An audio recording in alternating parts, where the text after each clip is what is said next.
Welcome everyone to Lantern Night Adventures. Tonight we're going to be playing the old stories, The Breathing Mountain, an Old Gods of Appalachia game. I'm Jen and I'll be the game master for tonight. Now, this is our last session. I love all my players very much. Let's put that out there in the here and now, because what comes next, well, who knows? It's up to them. But as always, we'll start at the top of the order. Alex, tell us who you are. Hey everybody, thanks for including me. My name is Lex Wilson. My friends call me Alex, and so can you. And tonight I will be playing for the last time DAIRE, who is, I don't even remember his title, but I don't need to remember him anymore after today. So, Yes, you do. Keep his story in your heart, Alex. Next, Mal. Hi, I'm Mal, aka Archangelic. My pronouns are she, her. Tonight I'm going to be playing for the last time, for now, Theresa Shaw, the superstitious sage who cannot escape the darkness. I'm going to miss my little witchy woman, so her pronouns are also she, her. Gonna miss her very much as well. Next, SirHeckAlot. Hey everybody, it's me, SirHeckAlot. I'm here. I'm on your screen for hopefully this isn't the last time ever, but at least for this, the last time playing as Beatrice, who is the neighborly explorer who does what needs doing. Yes, she is. But who knows what she'll get into today? Maybe you'll surprise me again. Who knows? But last but not least, Soliloquy. Hello, friends. My name is Soliloquy Jaden. I use they, them pronouns. You can find me most places online as FatSapphicBro. Today, probably for the last time, I'll be playing Jasper Joaquim Vicente, he, they pronouns, who is a hardy protector who defends what matters. Welcome back to our space here at Lantern Light Adventures. This is home to all of our TTRPG and related content on Twitch. All of our games are also uploaded to our Lantern Light Adventures YouTube channel. There's a link to our link tree in the chat. You can click on that. It'll take you to all of our various social media pages, so you can follow us everywhere we are. If you want to be kept up to date on everything we're doing, feel free to also join our Discord, which is linked in the chat. We will be starting a new project soon. It will be titled It Waits for No One, a modern fantasy tale. We have been collaboratively building the world together using, I'm sorry, did you say street magic? Our world building session will be a Patreon exclusive. Then we will play our game using Monte Cook Game Cipher System, which will be streamed live here on Twitch, and the VODs will be posted on our YouTube per usual. More information will be coming soon. Thanks for joining us today for the Old Stories, The Breathing Mountain, our horror-themed Old Gods of Appalachia actual play. This is our final episode. We've enjoyed this campaign so much. Thank you to our players for everything you put into your characters, and to our amazing storyteller for creating and taking us through this frightening tale. This is our first project here at Lantern Light Adventures to come to an end, and it is absolutely bittersweet. Let's see how this thing ends. Friendly reminder that this is a horror-themed game, so please care for yourselves as needed. Truly anything could happen, so be prepared. As for where you can find us the rest of the week, most Sundays, 7:30 to 9:30 p.m. Pacific, we stream Era of the Dragons, our D&D 5e actual play. Most Tuesdays from 6 to 9 p.m. Pacific, we stream an Empty Dream, our Girl by Moonlight actual play. We also record an audiocast after show for each of our games where we go over any necessary advancement steps and debrief from the game. You can listen to these for free on Patreon at patreon.com/lanternlightadventures. All of our after shows will always be free, but we appreciate any contributions and support as it helps us continue to bring you awesome queer content. Speaking of Patreon, if you're not a paid patron, now is the time to sign up. Our lowest tier starts at $1 and will unlock all of our Patreon exclusive content, including the world building session for It Waits for No One, a modern fantasy tale. Just as a reminder, each month we take off the last 7 days of the month so that we can edit and prepare more content for y'all, as well as have a bit of a break to handle our day-to-day responsibilities. And finally, in support of a free Palestine, we'll be financially supporting a family through the Pass the Hat project. More information for that will be shared once we're assigned our family. Until then, there's a donation link to Doctors Without Borders on our page that you can support in the meantime. Thanks for hanging out with us. And thank you. Well, where were we? We were sitting around a campfire. The crackling pops of a fire sparks spew into the air like fireflies. Popcorn, in honor of National Popcorn Day, is passed around. But the night is getting cold and the moon is starting to drift a little too far north, signaling it is almost midnight. And the hours of stories is coming to a close. The ghosts that have gathered around us are quiet and still, like the shadows that cling to the trees and rustle in leaves and cry in the night as birds and crickets and the occasional cicada call in the night.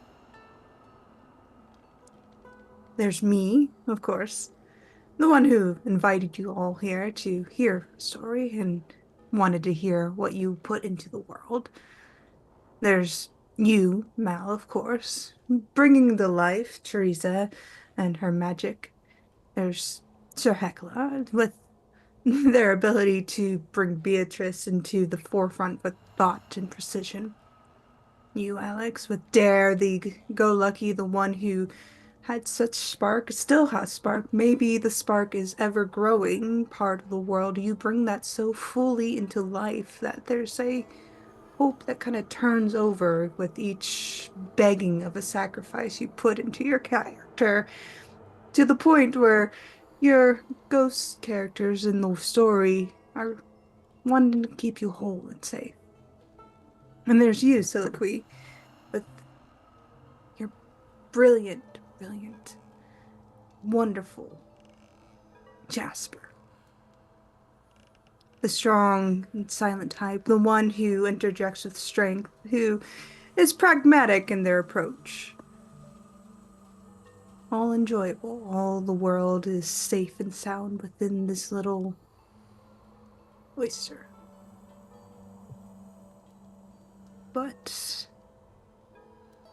an unseen hand pulls the veil around us once more, putting a barrier of safety between us, our words, and the ghosts around us. As we enter into Timber and the world is on fire. Bastard has left you. He has dealt damage to some of you. You've poignantly ignored him, Theresa, and Beatrice, you figured out he needs that attention. Beatrice, you figured it out so succinctly. But he's invited you to the point of where this deal was made. To the point where he's in control, because he's not in control up on the mountain. He's figured that out. You've made sure he's not in control up there. This is your mountain. You've planted the trees. You've made the grove. You've trapped him here. But he set your world on fire. And he's inviting you to an end. And all stories have to end, of course. I'll be frank and say I don't know if this will be a good ending or a bad ending. That's my favorite part as a storyteller, because I don't want to know until that very moment we walk up to that line together and take that final bow. That is what I enjoy most about being a storyteller, is the unknown at the end. I can give you the beginning, middle, but never the end. That is always the players, and that is the best part. Because it's a surprise for all of us. So, as your boots mark the ground beneath you, and the smoke of the town fills the air, screams greet your ears, and you see your town on fire.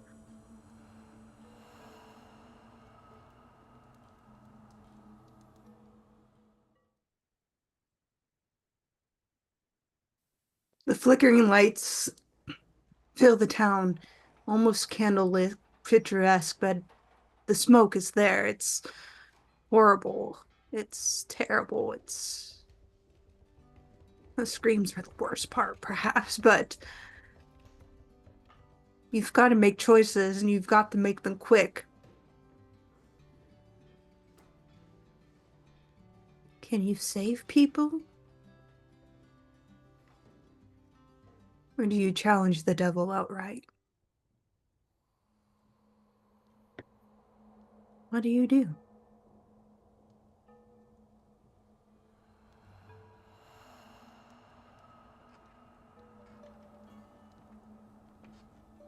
Does it look like we can save people? Do you want to save people? Yes.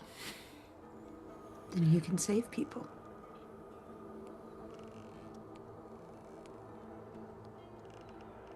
All right, as soon as I get to town, I probably looking for the first, or like listening for the first screams and running towards that.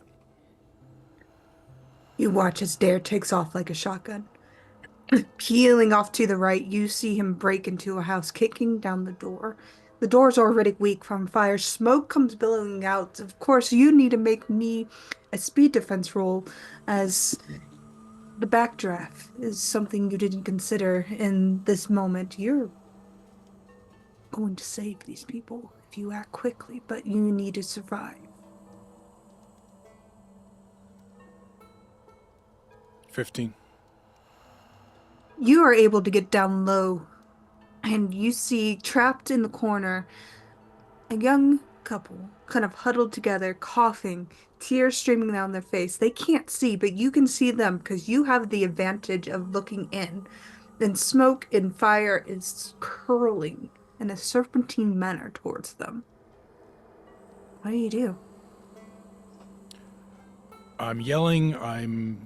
If one of them can get out on their own, I'm telling that one to follow me. I'm grabbing who doesn't seem to respond to that, and I'm getting us out of there.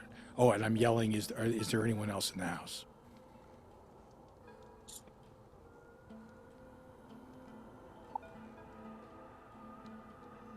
They both are able to look up and respond to you. You do see that the gentleman that is with this other woman is hurt, but she's able to pull him up, and she's able to follow your voice quite easily and avoid the majority of fire. They are coughing and choking on the smoke, but they are able to get to you.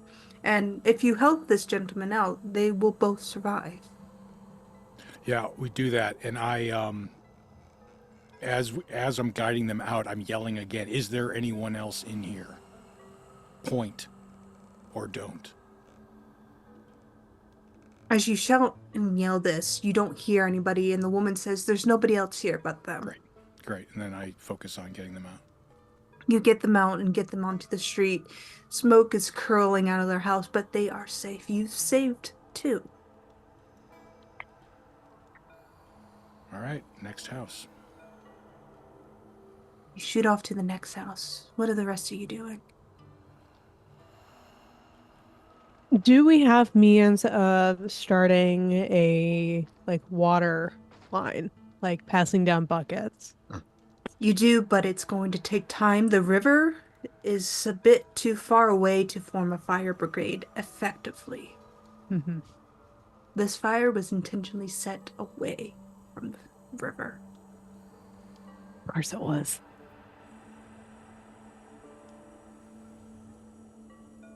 But you do see people starting to. Okay. But it's going to take time.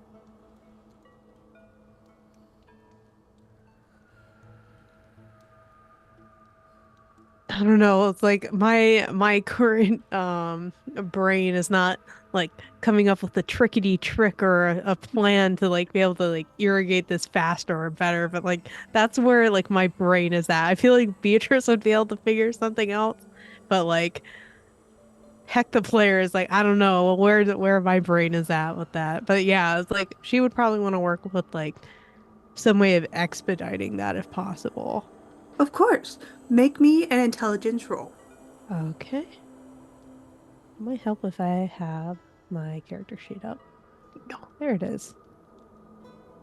19. Well done. On a 19, you realize there are water barrels, large water barrels, in fact, around the bakery. Because of fires. they would need water barrels. That's true. And you can expedite it that way. And you get over to the bakery and you see they haven't been touched. They haven't even been thought of. And you are able to find a bucket and some help to get these 4 water barrels out onto the main street to start putting out fires. Yeah.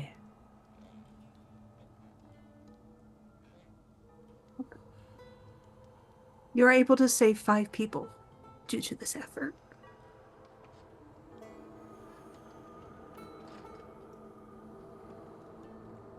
Who's next? Is there any place that we know is safe from this fire, far enough away that it won't catch if we're not successful here?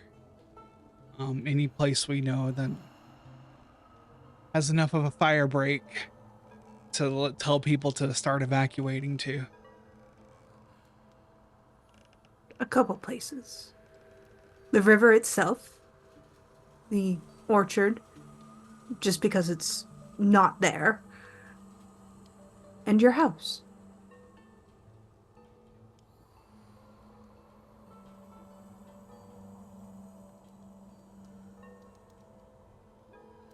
I think, yeah, I'm going to tell people to go to the house 'cause it has the added advantage and it's at least somewhat protected against this bastard, but he's different than things we've seen before, so, but it's worth a shot. I think Theresa just comes up to whoever's out in the street, like whoever's being pulled out of places.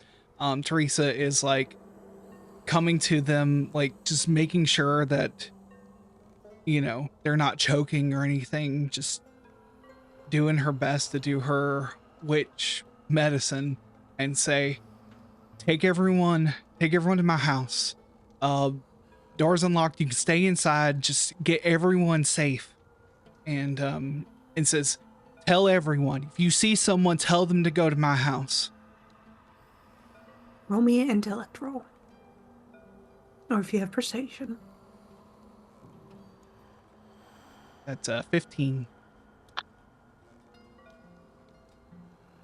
You say 7 people.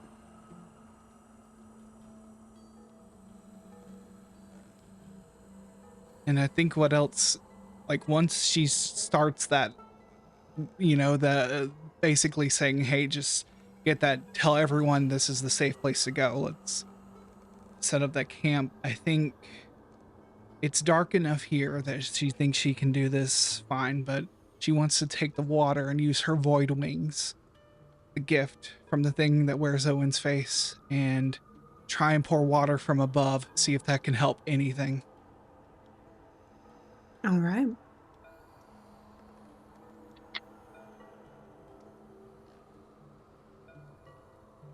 Go for it. Is there something you would like me to roll? If there's a roll required of it, yes. No, But if not, it just allows me to fly for 1 round. So, basically I can kind of just step down, take a bucket, and fly up real quick. of course. Basically just want to help whoever's putting out fires. Okay. You do so, and you save an additional 5 people. But you are spotted. It's fine. Least of my concerns right now. All right. Who's next? As I come through, do I have eyes on? I just kind of want to scan and see if I see Bastard anywhere. Yeah, make me. If you have perception, you can roll that. If not, make me an intellect roll. I'm trained in perception. Then go ahead. It's 18. 18. You see him. He is walking in the most arrogant, confident way that you can imagine.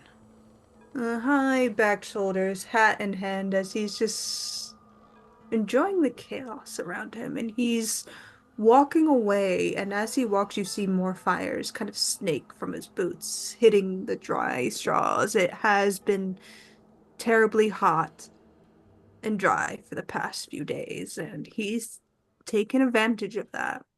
But he's making his way towards George's home. All right. Theresa, would you be nearby at this point? Maybe I'm somewhere here in town where the fires Because I feel like I would try and track you down. So I would yeah, I'd probably search you out at that point. And assuming that I could find you. Yeah, I you can find her. She's fine. Okay, cool. Yeah, I was like, I imagine that I saw you in the air and was like, well, that's new. That now's not the time to ask about that, but we're gonna have to ask about that. So I'll come track you down. Sorry, something in my house just fell. It's fine. Everything's fine. So I would track you down. Theresa, I spotted Bastard. The fire's clearly coming from him. As much as I want to help people, I don't think this is going to get any better until we take him down. All right. Well, shit. Okay. I guess you're right. We have to take him down. I got people coming up to the house. So I told everyone to stay safe. It's far enough away from town, and I don't think he's heading that way. All right. I'll go get the others. He's heading toward George's, so I'm gonna head that way. Yeah, right. You grab the others and meet me. Just head toward George's, and I will take off. Yeah, I'll go look for Beatrice and DAIRE. All right. Sorry, I'm doing a lot of off-screen rollings. But yes, you can go find Beatrice and DAIRE. I'd say no worries, but all the worries, every worry. We do have concerns. Yes, so many concerns. So many concerns. Well, the world is exceptionally dynamic, and while you are putting your best efforts forward, the fires are also putting their best efforts forward. And I'm rolling for the fires. And Bastard, and the people, and the thing that wears Owen's face. You can't forget them. There's a lot of dice on my desk right now. Put them away. You don't need them. Yeah, finale game, no dice. Go with vibes. No dice. But yes, Hey, who wants to go to the beach? You had your chances. Let's go to the motherfuckers. beach. This is a collaborative game, and we are pro-union, so we vote. In any other game, yeah, we would definitely do that. This is a player-owned cooperative. But you do that, Jasper, and you're following after Bastard, and going to find Beatrice and DAIRE. I would say you would find Beatrice first, just because they've set up a fire brigade at this point, and they're effectively helping put out fires. You do see DAIRE. If you want to roll me a d20, DAIRE. Just a straight d20, nothing special. You say that, and then... Just don't roll a 1. Yeah. Wait, it's roll 1d20. Ooh! You say it's nothing special, and I rolled a 20. See, very good. You lower those expectations like that, and Don't forget... the old gods of dice rolling are on my side. Sorry, what was that? You don't forget your XP, because you still get XP for this. You will save an additional 20 people. I'm running out of d20s. Jesus. Hold on. You Look at our can little roll them. hero. You can use them more than once. I don't know if you know this. They're not single use. Yeah, no, these ones are tracking certain numbers. I'll just use this one. Cool. No. You're fine. You're good. You've saved additional 20 people, which is great. We're gonna need a behind the scenes photo. This one does not have a 20 on it, but it does have a 10 on it, and that works for me.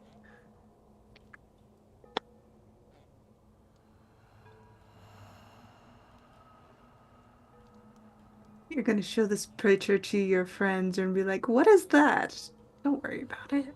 It's fine. All right, cool. So additional 20 people are saved due to your efforts, Dare. And they are heading to Theresa's house. And you see Jasper and Beatrice kind of coming towards you.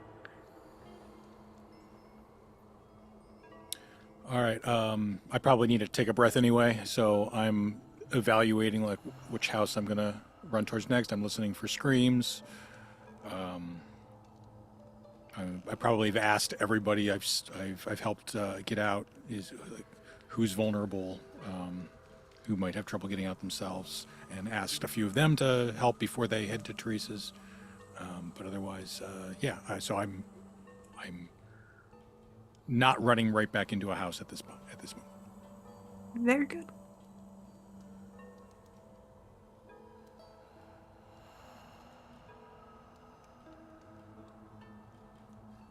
If Theresa sees Dare, she'll yell out, Dare!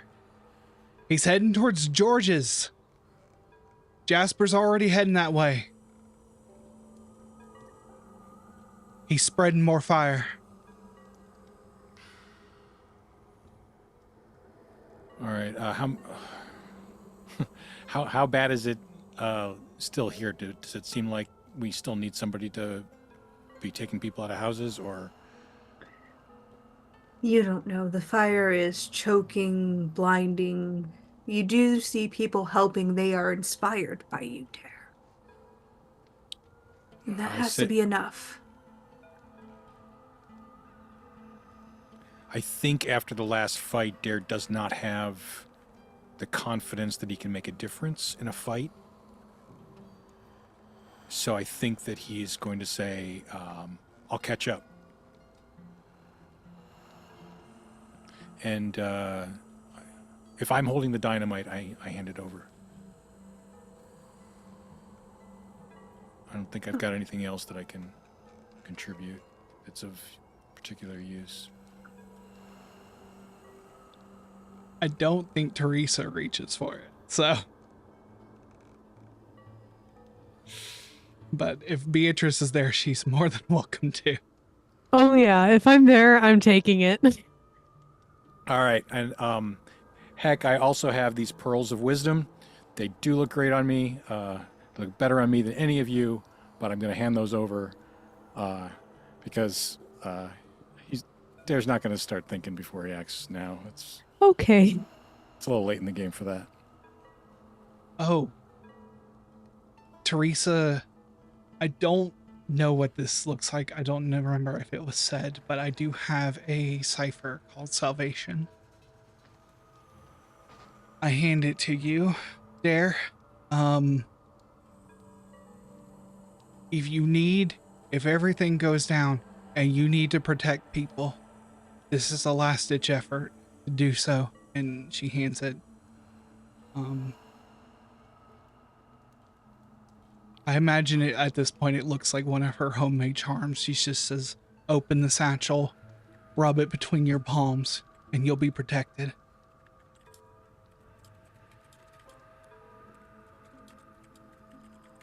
Okay. Thank you. Are you sure you don't need this to fight?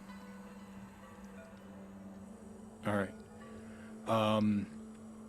Heck, the Pearls of Wisdom is a +1 to intellect rolls. That's Okay. Great. It's an artifact, not a cipher.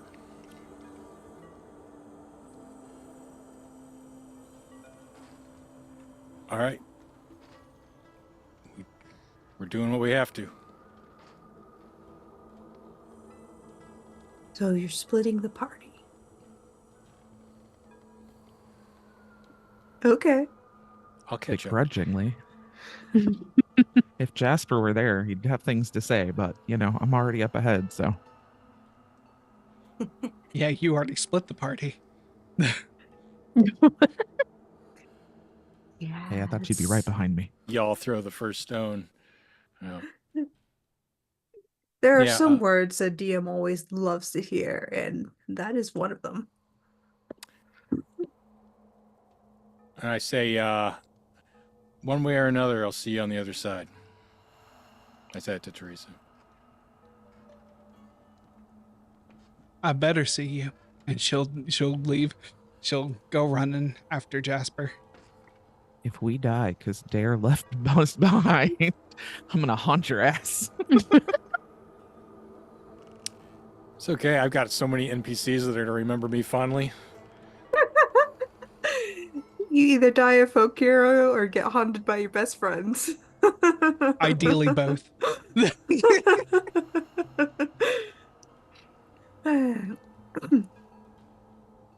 Okay.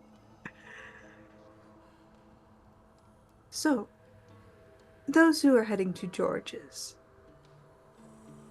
the smoke and fires clear away. You're able to breathe a bit better. You're able to see a bit better. There's still stinging horribleness in your throats and eyes, but you're able to get there. And there's a quiet approach towards George's home. And there's an almost like a pause or somebody holding their breath. This is what it would be akin to.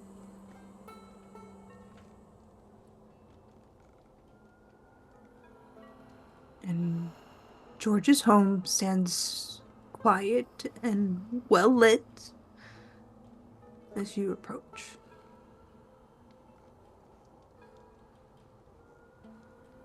The door is shut.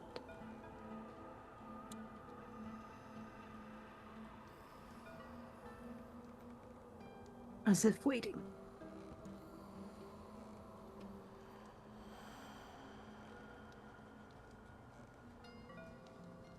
Bastard is not outside. He is not. I think at this point I'd wait a couple beats to see if the others catch up. They do. There's Yep. noticeably absent. Is DAIRE okay? He's being hard-headed, but he's okay. Okay. I guess we'll deal with that later.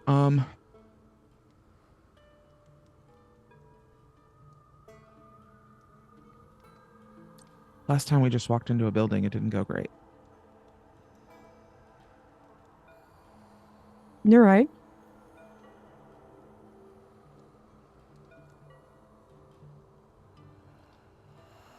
Are we just gonna do the same thing, or? I mean, I think it might be different this time. I feel like he's beckoning us.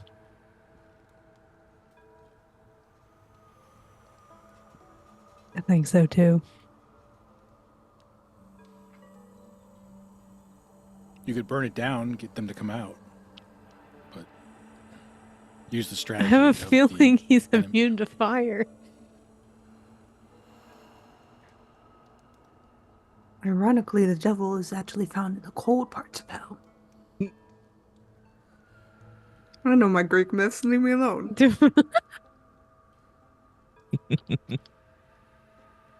Oh, shit. All right, let's just go, I guess. I'll just walk up. Jasper's not smart. I'll just walk up and they'll open the door. Door swings open. It is empty inside.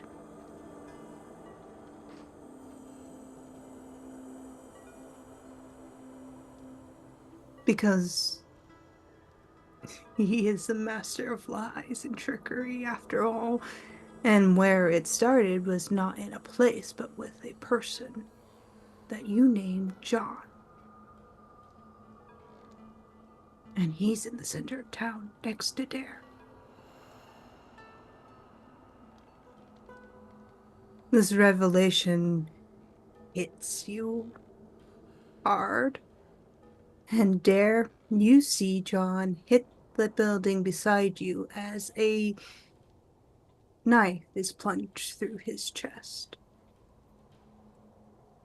Because this is a horror story and nothing's nice in a horror story. And Bastard pushes that knife nice and deep into John's chest and looks over to you and says, "Well, hi there, friend."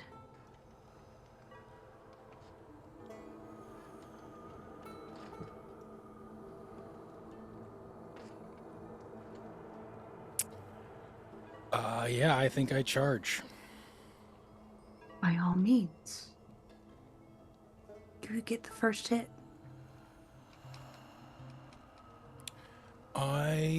He's still got that bullet in his forehead.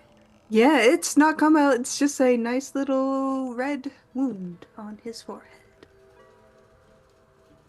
All right.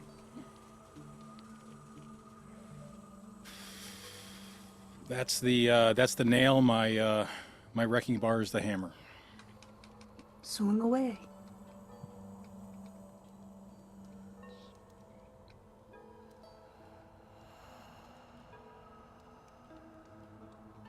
$12. 12 hits him in the head, and you just see him laugh as blood kind of pours down his face. How much damage does your guy reckon bar? 4. 4. Okay. Oh wait, there was something I forgot to add last time. I think it does 5. Yeah, it does 5. 5, that's right. Because you have the ability to do so, yes. Yeah, I that's remember. one of the later skills that I picked up. So as you hit him and he reels back, stumbling back away from you, John's just clutching at his chest as he goes to pull the knife out, blood pouring down the wound. Let's see. I have running. Let's see. Now take down a foe.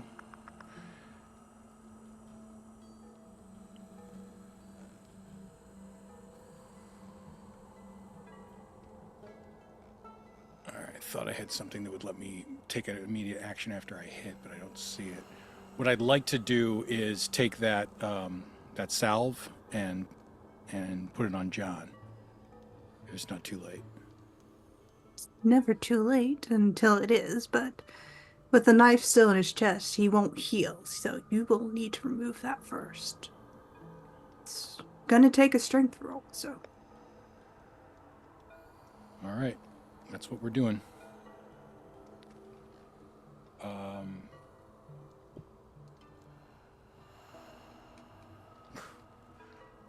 Spend an XP. I rolled a 3. I'm going to spend an XP to re-roll. Of course. 7. Does that do it? Probably not. It does, but it causes further damage to John. Roll one. Spend 1 more XP. 2. Oh boy. You try and damn, This this knife is. This is how DAIRE dies. He uses all his XP. 13. Okay. I'm down to very few XP, but You manage it. why couldn't this be an NPC without a name? Yeah. It's the give him a name, and you're like, I gotta save this one. Yeah. You've put a lot of time and effort into John, and I respect that as a storyteller. He's just a weak point, unfortunately, to you, DAIRE. And Bastard knows this. And as you pull the knife out, blood's pouring down John's chest. He falls forward into your arms, and you slap that salve onto him. Yep. He'll recover some HP, but not all of it. He recovers 7, which is pretty good. But He's still bleeding, and Bastard's still there watching, leaning against a post, just kind of waiting. As I'm holding John and realizing that Bastard's kind of right behind me, I lean in and whisper to him, "You are a god, remember."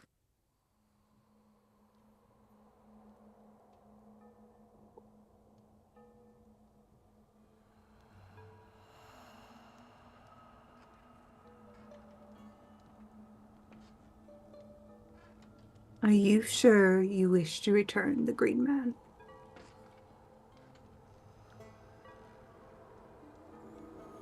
I don't see him surviving if he doesn't, so yes. Okay. The world explodes around you. Story of Dare's life. Jeez. The rest of you, upon realization that the man of deceit and lies has done exactly that to all of you, you hear an explosion from town. Beatrice looks down to the dynamite that she has. It's not lit.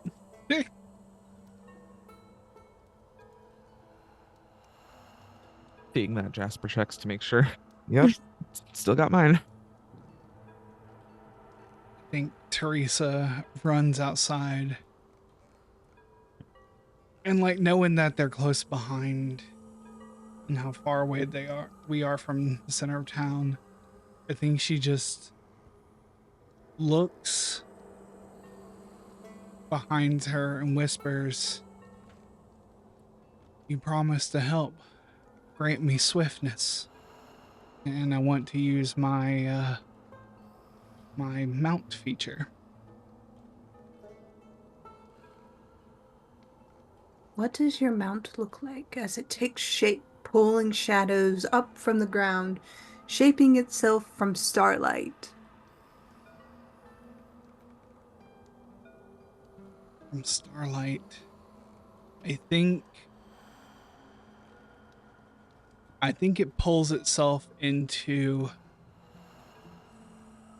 a deer, a massive buck, but it's wasted away at the rib cage as it has put all of its bone density into massive antlers.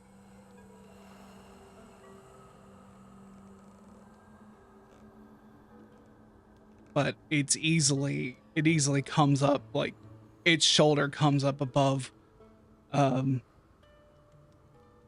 Teresa's like shoulders. Does it have too many eyes? A not deer? I would love a not deer. Hell yeah. A not deer with fangs so strange, eyes far too many, bone dense antlers heavy and form twisted and gnarled, skin made of stars. It's there before you. And you have your wish granted.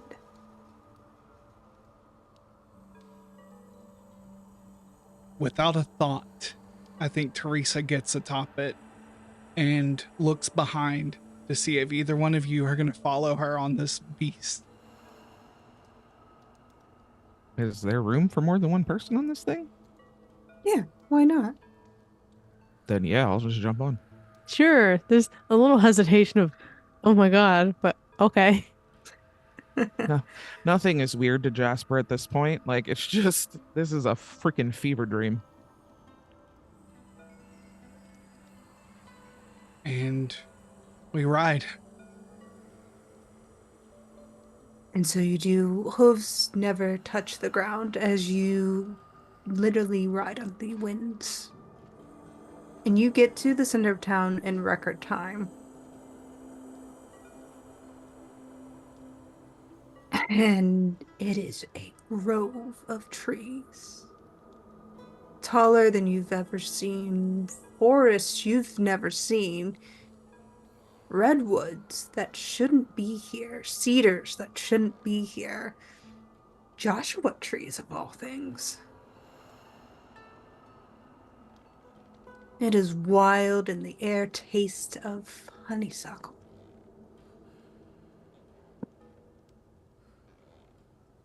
And it's almost blinding in the way that the sun that is not a sun fills this space. And there's laughter where you thought there should be screams.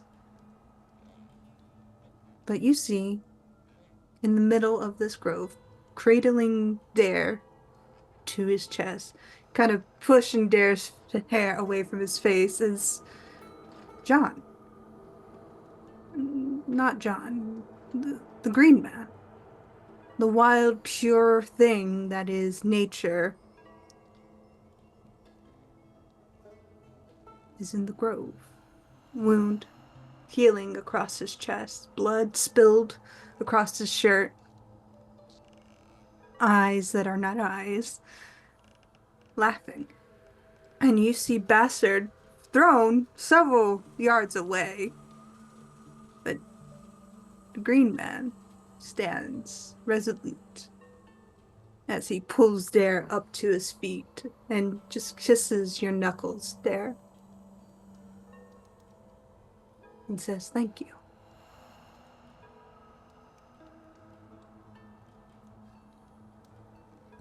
Thank you, John. And I pick up my hatchet. If I can find it in this brush. You do, but as you pull it up, your hatchet has changed into a two-cleaved axe, formed on each side. It's heavy, but it fits comfortably in your hand, and there's something unique, magical about it. I don't know if you twig onto it right away, but as you hold it a bit longer, the power almost radiates up your arm. And you just hear John, now the green man, say, "Have fun. A last gift from me." He looks to the sky. "I'm going to see my beloved. If that's all right." Tell her we said hey. "I will. Blessings of the grove, for whatever it's worth. And no, my dear DAIRE, I am not a god. I am simply a spirit." As he kind of gives a flourishing bow to you and collapses in a heap of petals. Glancing up to the sky, there's a new star in the sky. The rest of you,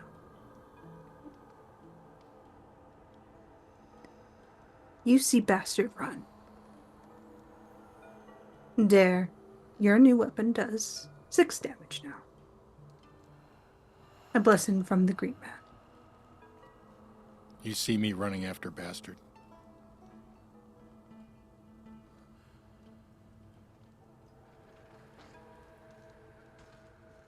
Your not dear Theresa follows, if you so wish it.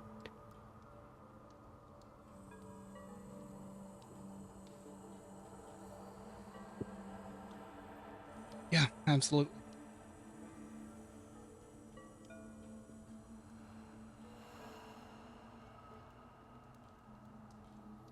All right. You give chase.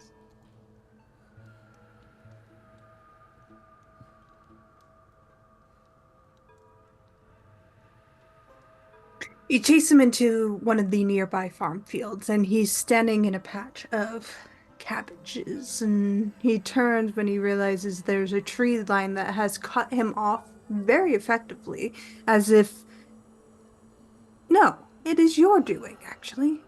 You've made this border. He can't escape. You trapped him. He turns to all of you, anger in his eyes. And he just says, "All right. Let's go then. Roll initiative."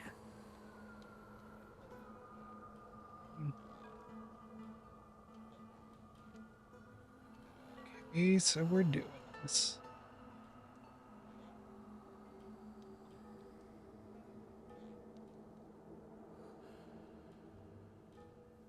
I think I've got improved initiative or something. Let me see. It's been a bit. Trained in initiative actions.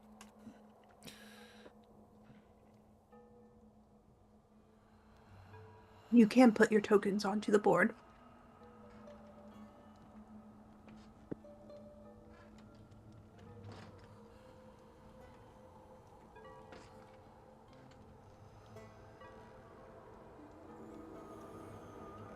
How do we do? Oh, wait, never mind. I think I answered my own question.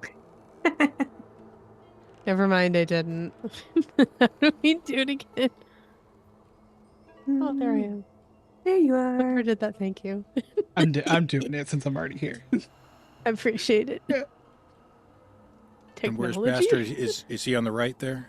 He's right here. Okay. Yeah, I was like, I don't know how to add my dude. Out there looking like the Monopoly man.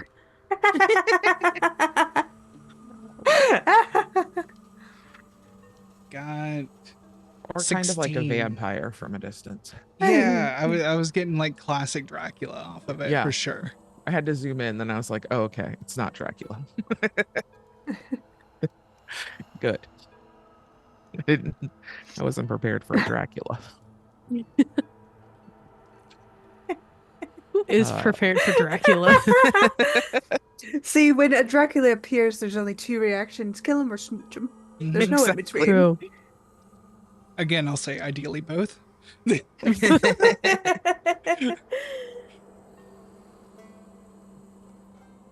Maybe that's just the Anne Rice fan in me. So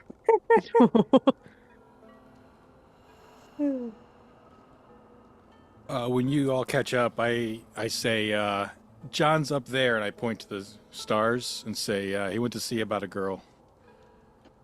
Yeah, he did. Cute. it's about time that boy moved out.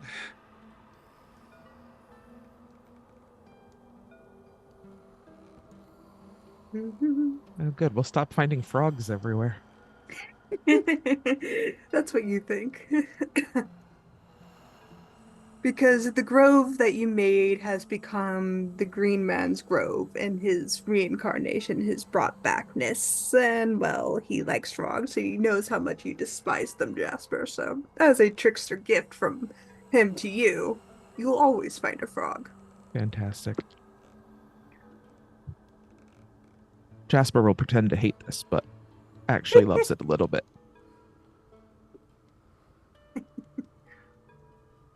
All right. Yeah, that's a good enough order for me. I So, rolled a 5 for initiative. well, you'll go before the bastard man. So I'll just move you.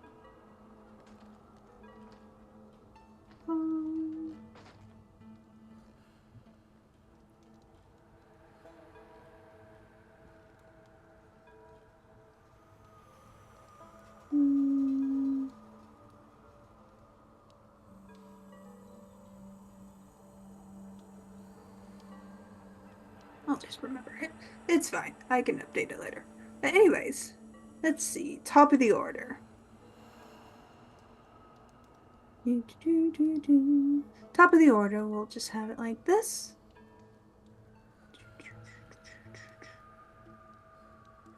We'll have you go first there, Beatrice. And then Theresa, and then DAIRE, and then Jasper, and then Bastard. Well, okay. I mean, I feel like my plan is really simple. I'm just gonna go up and try to hit him. By all means. Okay. I'm gonna move. There I go. Take out my hatchet. Where is it? There it is.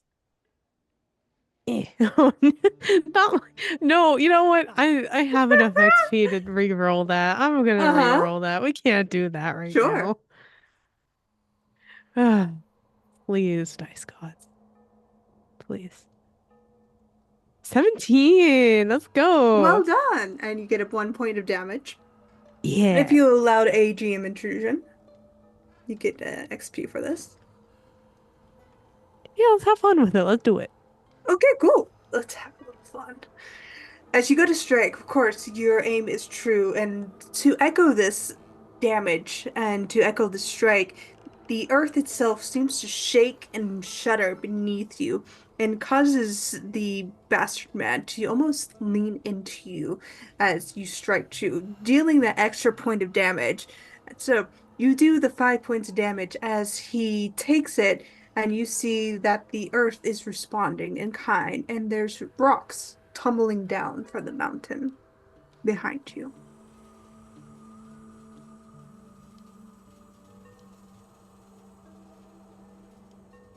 He's hurt, but he's angry. And you see the bruising mark of where DAIRE had struck him earlier in the night after he stabbed John. And yeah, it's gonna be a wild one, especially as it comes to your turn, Theresa.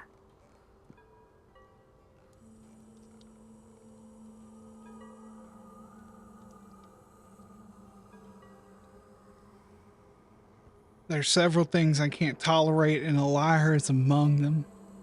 And she is going to use her slicing strand. There's no roll involved. It is 4 points of damage. She takes her pocket knife as part of her sympathetic magic and just pulls it across. Okay.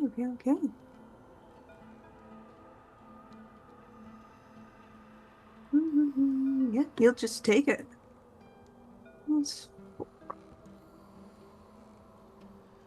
I've broken down your defenses, and yet you still trying to harm us. You lie to us, you trick us, deceive. I will stand for it no longer. His eyes glitter like coal burning in a fireplace as he sneers and leers at you. But it's your turn, DAIRE, as he's trying to recover from these multiple attacks. All right, I take out my brand new battle axe of the Green Man +6. I believe that's what you called it, right? Yeah, of course. Yeah, that's your words. I don't know. And I swing that, and I say something to the effect of, "Yeah, what she said, just less eloquent." All right. 13. 13. I'm not You trying go... for anything clever. I'm just Yeah, you're just going to hit. So you go in to hit, and it does hit him across the chest here, but he seems to absorb it a little before you see vines kind of sprout from where you hit, and they kind of scuttle up his body in a way spider webs kind of scuttle up a wall, and you see flowers starting to bloom. He is now weak to all attacks that you all deliver to him.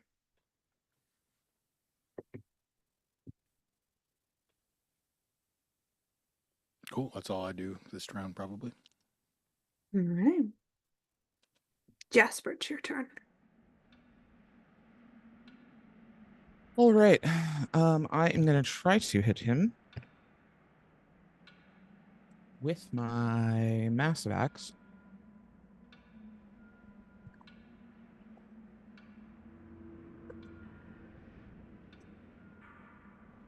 That was a 4, so I'm going to re-roll that with an XP.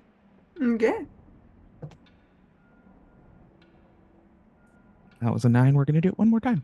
Mm-hmm.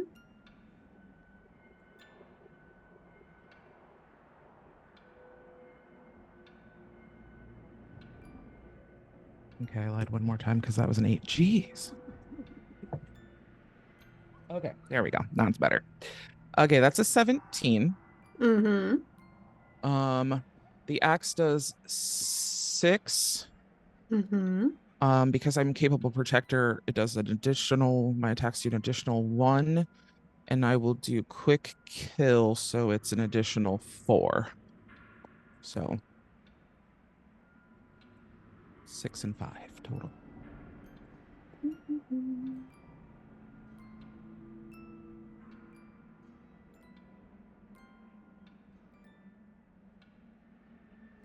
Okay. Again, you see that as you're cleaving into him, these vines further sprout, and you see more flowers. The smell of honeysuckle fills the air once more, and you start to see what looks to be apple blossoms pouring from his wounds. Instead of what you dealt, you deal 2 extra damage to him on top of what you've already dealt. After all, he's weak to you now.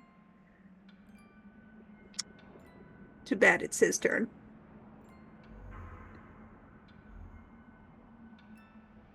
As you dig the axe into him, he just pulls himself by flowers blooming as he is bleeding effectively at this point. And he just kind of tilts his head, says, "Well, that kind of sucks, doesn't it?" As he kind of rubs the bottom of his lip. "I need you, Theresa, and you, DAIRE, to make me an intellect defense roll."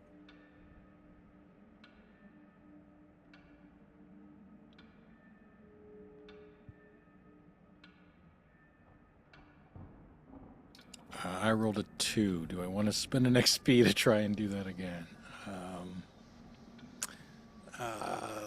We got an hour. We got 2 hours left. Yeah, I think that I might need those XP. I'm taking it. Okay. I got a 19. I mean, Okay. that feels like you're rubbing it in now. Right. You could have just said like a 13. It would have the same effect, and it would have made me feel less bad. All right. If- So, I don't have salt to throw right now. So No. you DAIRE Hmm. see the face of your father suddenly in front of you. You, Theresa, make me a might defense roll. oh boy. 14. Okay. You'll take 5 points of damage as something comes up behind you and you realize smoke is encasing you and surrounding you, and it's hard to get away from it, but you DAIRE see the face of your father. I figured I'd see him eventually. You lose 1 round. But that is him. Top of the order. Beatrice. Okay, well, second verse, same as the first. We're gonna keep trying. Eh. Do I keep the 10 or do I not? No, do you? You know, maybe probably won't hit, but it might draw attention. I'm just gonna leave it. All right. So, your hit is not sound.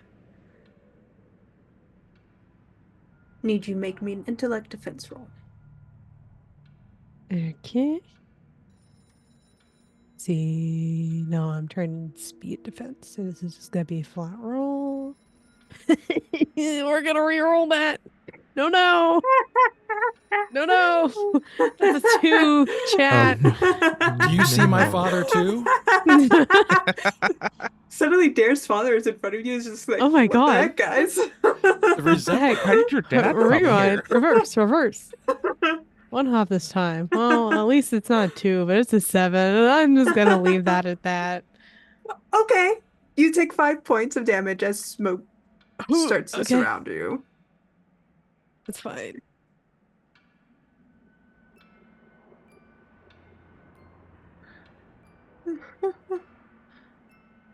All right. Theresa, you're up next.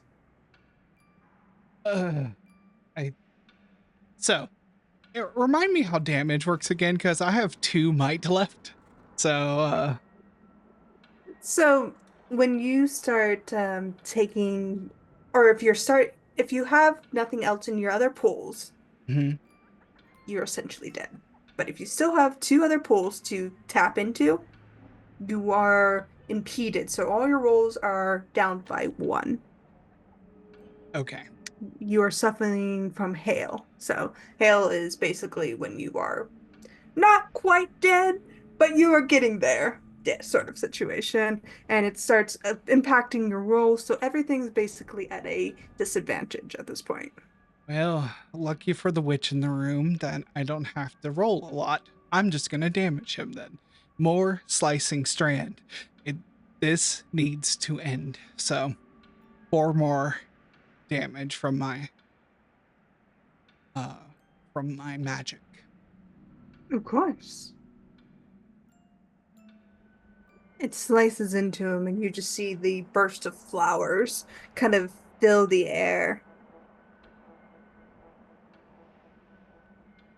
He's still going.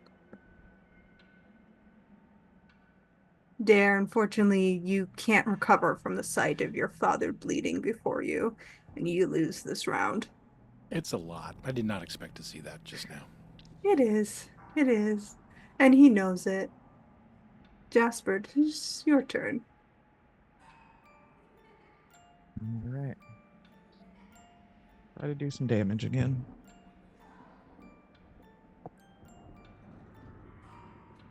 So 13. Okay. That hits. All right, so it's 6. It'll be 7. I Okay. can't do whatchamacallit twice in a row. Quick kill. Sounds good.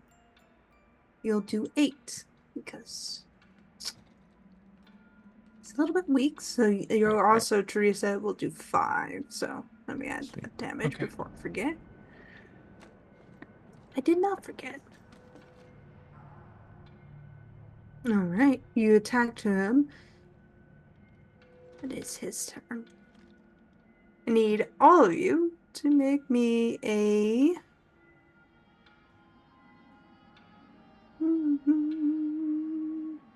might defense roll. Oh no, I'm not good at Oh, that. nope. Spending XP on that nat 1. We keep rolling ones. Sometimes the dice god's like, hey. Not today, Satan. DAIRE's rolled a lot of 13s instead of his usual ones, so I Yeah, don't know what that let's- means. You know, I'll keep that 12. Let's just see what happens. That's a 13 for me, and I'm specialized in might defense. All right. All right. All right. All right. 19. Also a 13. Okay. Also a 13 for me. And we quit rubbing it in, Theresa. Oh. It's luck. You know that, right? It's not a, I'm Teresa's super aware she's lucky. bragging. I got a 9. I know I'm somebody who brags when I get anything above a 10, but you know. Okay. Everybody but Theresa, make me a speed defense roll. Eh? Bruh. 18. Hold on, I might have a thing for this.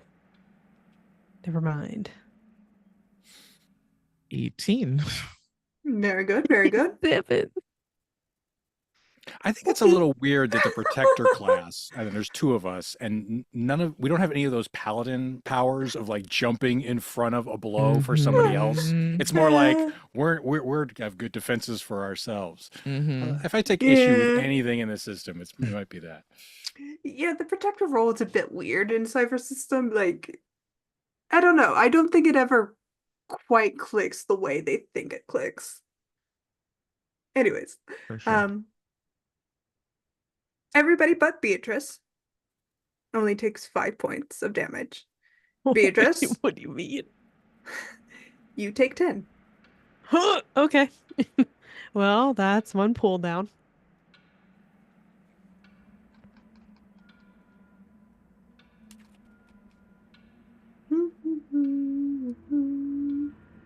Okay.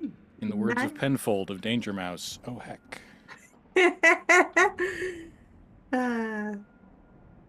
All right, Beatrice, it is your turn. You are still in that cloud of poison. So if you don't move, you will take more damage. Yeah. I'm I'm gonna get out of there. Mm-hmm. I'm gonna regroup. I mean, map wise, like how far out? Like Yeah, about here? there. Okay, great. Yeah, it's only in your square, so you're pretty good if you just Okay, shuffle cool. one square over. Cool. Hmm. I'm trying to think. That, that's the only weapon I've got. I could throw some dynamite. That seems like a really bad idea right now. You do have other ciphers and artifacts on True. you. You do have the favor of the green. You do have the favor of the tongue knockers. True. You do Forgot have about the the Tommy knockers. you do have the dynamite. That's our nuclear option. It's not ideal. I Do was we? like, I'm trying to think of anything else that would be. I think it would be a great callback. Okay, could I, as part of like a favor, like having the favor of the Tommy knockers, could I like call them to like come on in and like beat up this bastard, like get him in Yeah. on the fight too? How are you They're doing like that? they don't have to like actively like like they could throw rocks or something at him. I don't really know. Um yeah, no. Let's think how This is the union thing, until we outnumber them. Is it is it oh my Ro- God. is it the Guthrie song? Yeah. I mean, I see this nice soil under my feet, and I think I'll try to like draw one of them in the soil and just kind of like start knocking on the ground. Like, come on, come help, please. Sure, roll an intellect roll. You just don't roll one. There, what am I rolling? An intellect roll. You're trying to Okay. persuade them. Cause Pearls of Wisdom is a +1. I kept forgetting that. Need to remember that. It might be just for defense rolls. Oh, for defense. Okay. No, it's intellect rolls. It's all intellect rolls. So Okay. you're Hmm. Okay. So all right. 17. Okay, cool. You do so, and you all see the ground start to shake and kind of push up in the way that moles push dirt up. And you see one, two, three Tommy knockers appear. They've come to your aid, and they will Yay. go on your turn now. Doo-doo, Amazing. Oh. doo-doo-doo. So they'll do 2, 4, 6 points of damage plus 3, so 9 points of damage. Yeah. Wow. Go. We love Hell our yeah, little homies, the buddies. Tommy knockers. Remember, they are also contributing towards this weakness as you are in the green, the blessed sacred grove of the green man that you have set up. Don't worry, we'll bring more biscuits. And you get that expectant look from one of them, like, where's my biscuits? Where's my bread? And I'm still staring off into space, like I don't even realize they're here yet. Sorry, our bread maker is a little dissociated right now. You just see one go up to Dare and start digging around in the pockets for some Mhm. bread. I'm But sure they find. I'm sure they find something. yeah, they find quite a few things in there, but they're more after your bread. Theresa, it is your turn. Okay, so I would actually like to do a player intrusion. I'm gonna spend an XP, Uh-huh. and I'm gonna do Magic Surge on the Mad Stone that I have Mm-hmm. to revive the cipher. I would like to just have its power back, so that I can heal Beatrice for 4 right now. Okay. Granted. So yeah, Theresa just swirls the shadows and magic of this place back into this weird looking secretion stone and just comes and like kind of covers, like just comes in behind Beatrice, like, and touches your back like I'm here, but the stone is in her palm and it touches you and you gain 4. Thank you. That was getting a little scary. The magic kind of wells up, and you see as this healing takes place, life springs, ever eternal, across the ground, and you start to see trees starting to grow at a rapid rate up and around you. There, you snap out of your fog, whatever it was, and the face of your father's no longer there, but you see 3 Tommy knockers. One's digging in your pocket at the moment, and the 2 others are glaring at Bastard. With them digging in my pockets, I'm remembering some of the other things that I have as I'm coming back to. Do I have any salve left, or was that a one-time use? I think the salve was a 4-time use.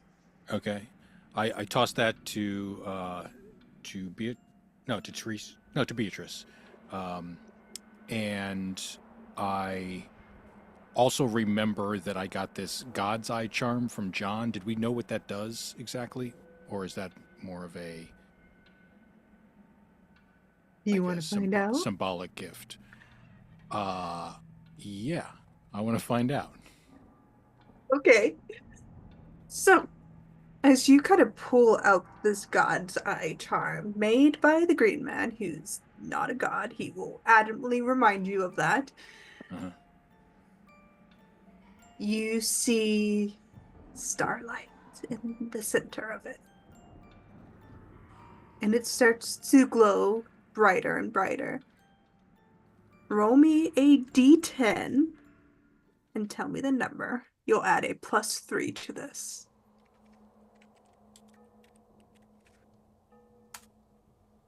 I rolled a 6, and we'll add 3, so it's 9. So Now you have a choice. You can either do 9 damage to Bastard or 9 healing to everyone in your party.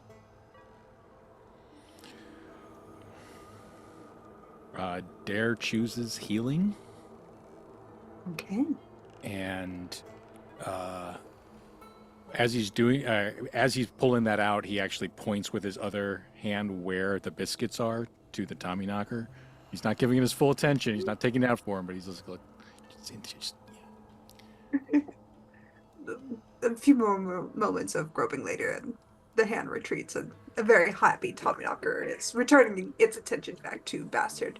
And all of you get 9 points of healing back to yourselves. And we can allocate that as we wish, or does it have to be in a certain order? It could be now, if you so wish. No, I mean like if we're damaged in speed or intellect. Oh yeah, it should go your lowest pool first, and then up to your highest pool. Excellent, thank you. Yeah. Because you don't want to lose your pools. Because it starts slowing you down. But everyone gets their 9 to their lowest pool. Make sure you mark that God's Eye as a one-time use.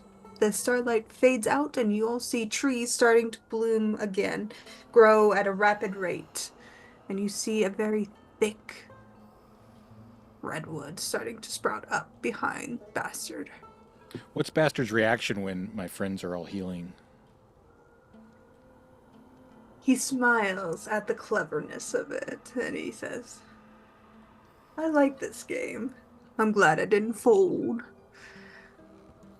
Can't wait to see it till the end. I say, I kind of like wave at my friends while looking at him in the eyes and say, not a burden. There's a snort. Love is always a burden. Maybe if you do it wrong. As you say that, Jasper, it is your turn.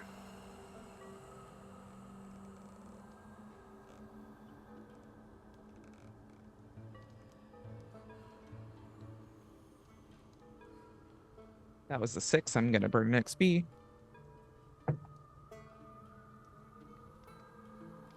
13. 13 just hits. All right. So that is going to be 6 plus 1 plus 4, 11 total. All right. And Very good. it says all attempted tasks that draw an attack to yourself and away from someone else are eased by 2 steps. It's combat challenge. What do I have to do in order to do that? It just basically makes you easier to hit him. Okay. So you just Cool. add +2 to your attack, more or less. Oh, okay. Cool. Or your roll to attack. Sweet. Not exactly how it's supposed to, but for the ease, that's how we're gonna roll it. All right, sounds good. All right. Let me just mark his damage. There we go. All right. As your axe kind of cleaves into him and these flowers are continuously sprouting, you realize that he heals quite easily. And these flowers are choking and wilting and suffocating as one of his wounds that was delivered to him earlier starts to heal over.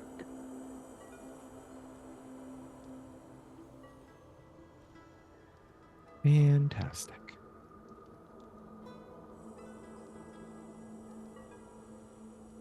But it is his turn.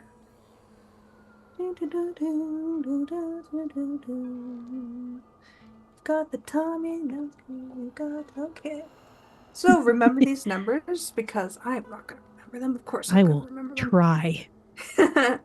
1 is Theresa, 2 is Jasper, 3 is DAIRE, 4 is Beatrice.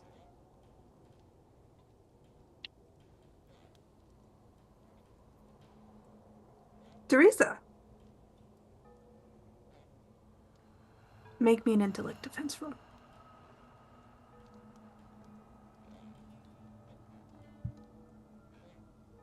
18. 18. Very good. As the shadows kind of spring up at you, they kind of swipe at your feet. They can't get to you. Something is pushing them back. You're not entirely sure what, but something has pushed you back. And I need you, Jasper, to make me a intellect defense roll.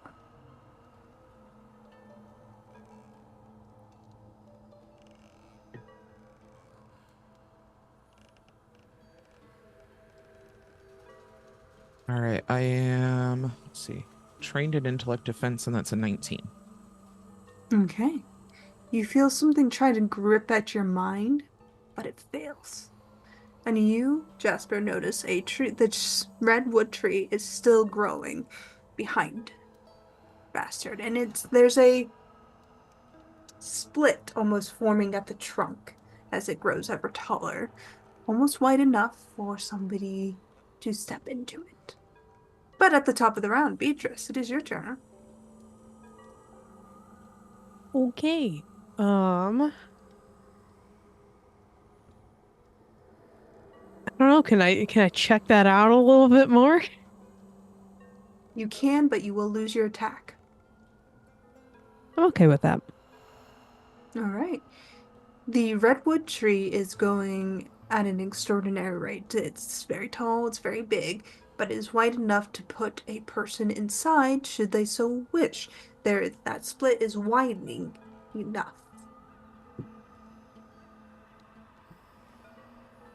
Okay. Kind of thinking like planning wise and strategizing. I'm gonna see if I can get the Tommy knockers to like box out Bastard and like try to like corner him into this tree. Okay. They will do their best, but Yeah. they're very small. They're very small, but I They're believe in very them. small. I'll roll their strength and see how they do. Nope. Oh. No.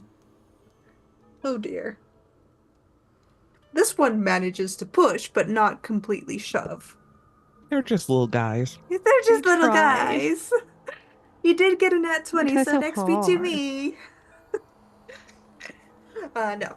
But he tries and he does push Bastard back one square, but not so much into the tree itself, more up against it.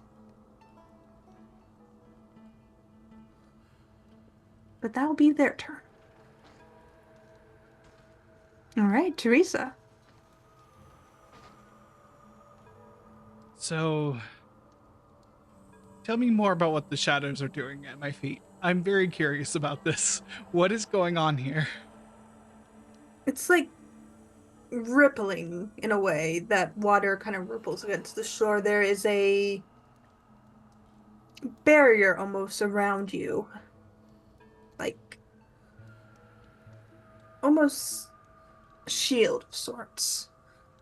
And you just feel a hand on your shoulder, and you just hear the thing that wears Owen's face so well say, I keep my promises.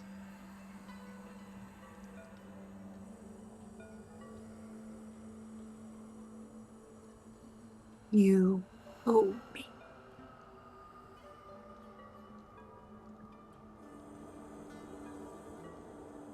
Theresa whispers, I understand.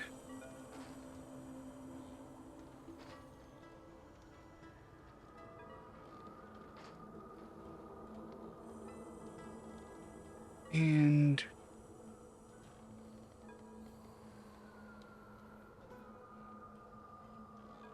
I think I would just like to slice at the bastard one more time.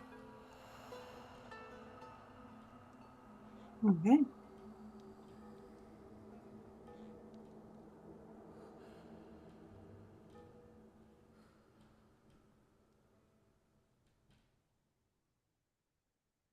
There, it's your turn. I'm swinging away. Swing away.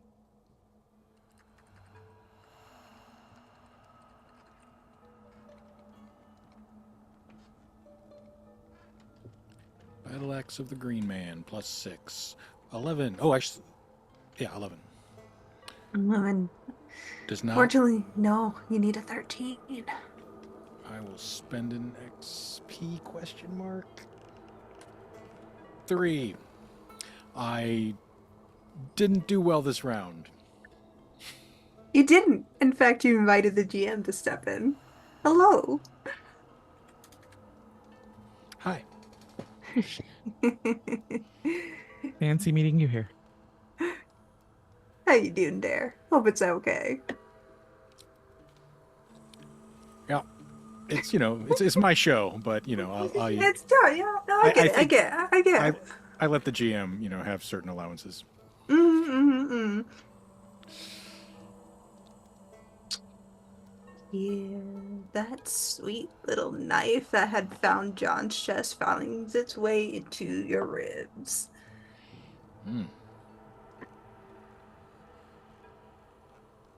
Or so you think. As the illusion fades, you feel the pain, but the green man's gift to you seems to dispel that. But Bastard takes the opportunity to duck away from the tree. The advantage there has been lost. For now.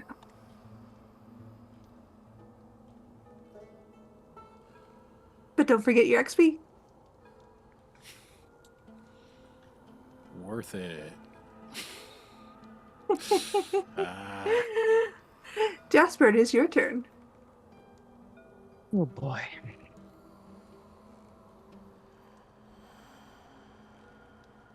Trying to decide. Oh man.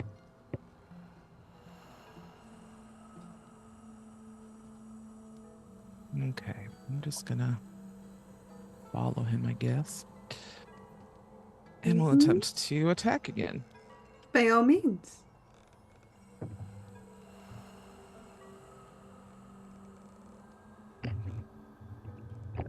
Gonna use an XP because that's a 9. Just saved all of my XP from the entire campaign for the finale. Fuck a duck, that's nat one, so I'm gonna just freaking stop there. Yeah. Why does this keep happening? So The you world wants invited the something from GM in. us. I Yeah. sure as hell did. Yeah. Make me a might defense roll.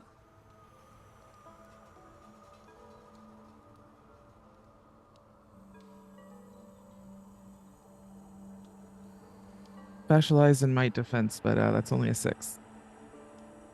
Oh no. Okay. Let me burn an XP. I'm gonna re-roll that one. Okay. That's a 10. Uh-huh. God. So for the next round, your allies are your enemies. Okay. As the bastard compels you, whispering in your ear, telling you he's your friend. And everybody else here that is not him killed Owen, and they are going to kill Theresa if you don't do anything. You are the protector of Timber. About time you start protecting with that mighty gun of yours. It is his turn. Brutal. Everyone but Jasper needs to make me a might defense roll. 13.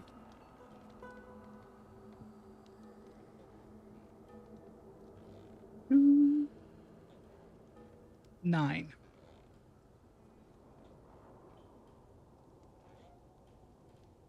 Specialized in might defense, 19. Oh, you don't make this roll, Jasper. Oh, okay. Sorry. Everybody but me. My Yes. bad. Oh, I was like, and I heard the opposite. Oh no, we can't follow directions. Okay, hold on. Oh no. Might defense? Okay. Mm-hmm. 16. Okay. Theresa, you will take 8 points of damage. DAIRE and Beatrice, you take 4. As coal kind of rips itself across the ground and shoots up in spikes, digging into your legs, drawing blood and spattering it across the ground. Unfortunately, you lose your Tommy knockers. No. What do you mean by lose? They died. No. Oh No. They failed their roll. They only have 6 health. no. Sorry, little Unfortunate. buddies.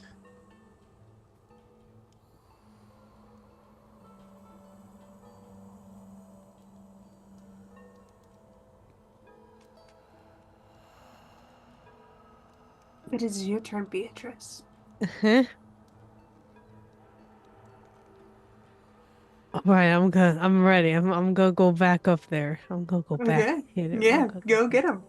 Go get Bastard, this guy who's been fucking with your town for a very Yeah. long time. Now that the Tommy knockers have been taken out, this is personal. How could he? Eh. Are you kidding me? Why does this thing keep happening? Three. Okay. I'm re-rolling that. Uh-huh. I still have 4 XP after this. How does this keep happening? I don't know. This is like, okay, 14. yeah. I'll take a You 14. you definitely hit him this time. 4 damage. Yep. He gets that 4 damage to the face. Oh. You do see the start of another redwood tree starting to sprout up behind him. It's a bit slower than the one that was over here, but it is nonetheless growing.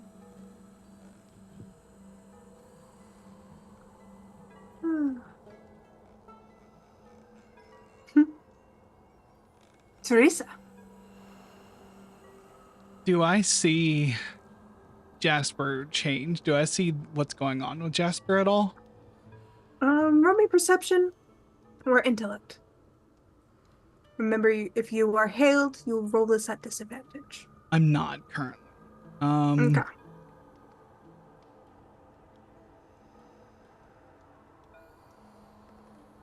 Okay, so that's just gonna be intellect. That's a 7. You don't notice anything. Okay.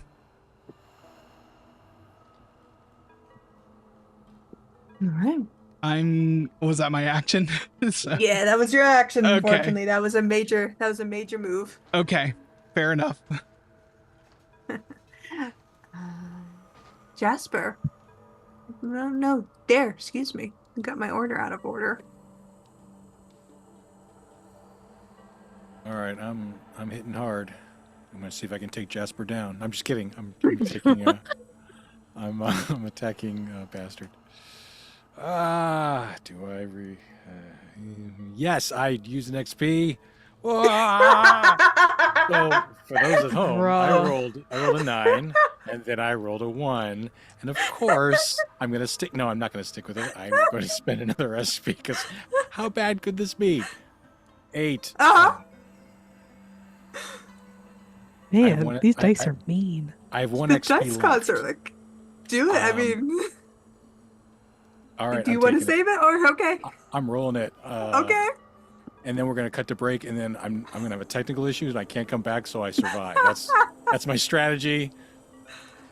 11. I still don't make it. You still don't. Did you? Yep. Oh. Wait, isn't that thing still active where we get like a bonus to rolls or something? So can't you expend effort? Like, so You can't expend effort if you want to push it over. what's your edge How does at? that work? On My edge on might. is 1. Okay. So what is? It'll be 2 for the first level, I think. I forget how much it is after. Yeah. So if 2 for the first level. Anything beyond that, I think it's like 3 or 1. One more. I can't remember. So if I need to get 2 to hit 13. Yeah, you'll need to spend 2 efforts. 2 efforts. So my might goes down by 2. Is that correct? My effort goes down. Yes, Okay. your effort will go down. Okay, cool. That is a secondary pool. Got it. My effort is now 1, and I do that. All right. I use all my XP and most of my effort till I hit him once, which seems like a great trade. I think effort is actually expended from your pool, but we don't have to get into details. It's however you want to do it, so. We'll see. I'm sure I'll use it next round. You can explain to me what happens next. Look, the way you guys have been rolling, I'm not gonna steal from your pools anymore. That's up to you. If you want to steal from your pools, I'm not gonna do that because I've never seen so many nat ones in my life. We don't really need Bastard. We can just like die just by rolling to like. I know, right? We try to find our way back to Theresa's. Nope, we do not. You do not. You absolutely get lost in a circle. Attacked by the knot deer. All right, so I do 7 points of damage. All right, 7 points. I'll mark that down. Thank you very much. Jasper, your friends are now your enemies. Bastard is your best friend forever. Have fun. Are we taking a break? Is it a good time? We'll take a break after this round. Perfect. All right. So then, fuck. I'll turn around and face DAIRE Yes. and say, I won't let you hurt her. And I'll fire a shot. Oh my god. No. That's an 11.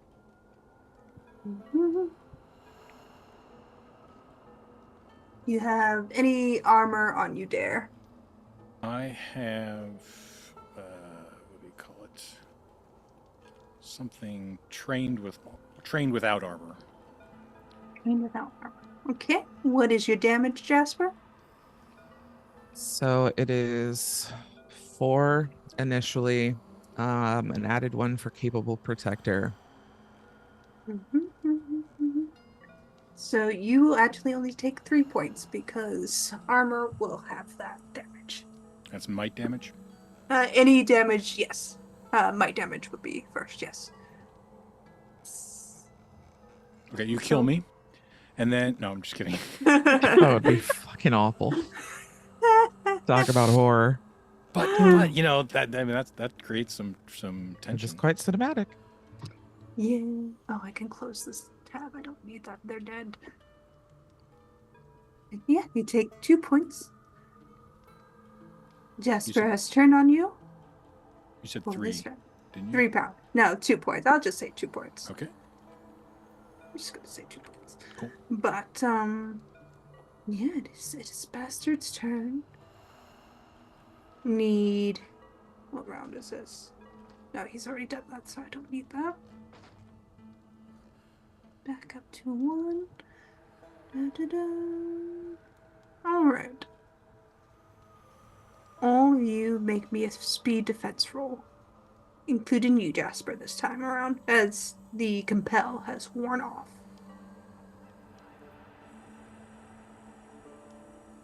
Why do I try? It's a 4. You said speed? Yep, speed defense, yep. I got 12. Thanks. 13. Okay. What'd you get, Dare? 6. Oh, So our dice just- hate us. Jasper, you will take 4. The rest of you will take 8 fire damage Okay. as we go to break. And Refresh Midas your first. browsers, like. My I'm down. goodness. I'm down to 0 Gross. might. I'm using physical dice. I have switched dice. Nothing is helping. Oh my goodness. I'm down to 0 might, just so you Uh-huh. know. No. So you'll be rolling at disadvantage. I'm always rolling at disadvantage. Joke's on you. All right. Awesome. Well, with all that said, I guess we're going to go to break. We'll be back in 10 to 15 minutes with more of this bullshit. See you in a bit. Hi, and welcome back to the Old Gods of Appalachia, the Breathing Mountain. Now, our players are rolling their wills against the dice god. I've been trying to be nice about this. I have no will over the dice god. I've tried. But we're Help. back at it. Chat, It's- help. Oh, boy. Look, it's fine. It's fine. It's fine. But at the top of the order, Beatrice, it is your turn. Oh, okay. Now, Cool, just cool. to remember, there is a redwood growing up behind Bastard with the trunk kind of splitting open slowly. So you do have that. There is a secondary tree off to this side that is fully grown, split open, for enough for a person to put in through. Your Tommy knockers have passed, so you are alone. The compel is off of you, Jasper. You no longer think your allies or enemies. That is where we are. All right, so yeah, this is the dance that we're doing. I think I'm just going to stay the course in this one spot. Let that tree maybe try to open a little bit more before I try to do anything with it. So I think I'm just gonna hit him this turn. I'm Very gonna good. try to hit him. We're gonna You're- see what the dice do. You need a 13. Please. 14. Very good. So you do 4 points of damage. Very good. All right. Swing in, and you do see those flowery blooms start to blossom up around him. The gift of the green is with you. So you do 5 points. Up next, Theresa.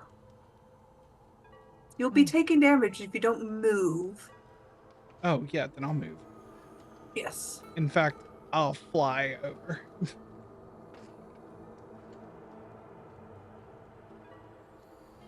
I'm gonna fly as close to him as I can. Mm-hmm. And that darkness is nipping at my heels, and I'm gonna use my ribbons of darkness around him. They're going to move around him and surround him. All tasks attempted by the creature in that area are hindered. So, and leaving the area requires the creature's entire action to move. Okay. So, and I want it just right on him. Okay.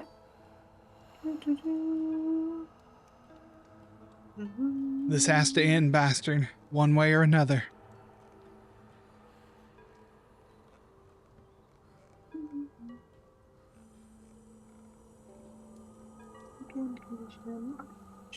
There we go. He glares up at you as the shadows kind of hold him in space. He's no longer in control here, and he's starting to realize that. But DAIRE, it is your turn. At the risk of hurting myself more, I'm going to roll. I'm going to use my battle axe. And I rolled a 6, and there's nothing I can do about that. So you go in, but he sees you coming at him, and he kind of steps to one side, your axe going wide. All right, Jasper, your turn. Alrighty. I'm gonna try to hit him with my axe again. Sweet. That's a 17. Very good. Or I have a +2, so 19 technically. And then the damage is 11, because I will do my quick kill again. Okay. Because I know that I'm weakened, I offered Jasper my axe that John gave me. Trade you.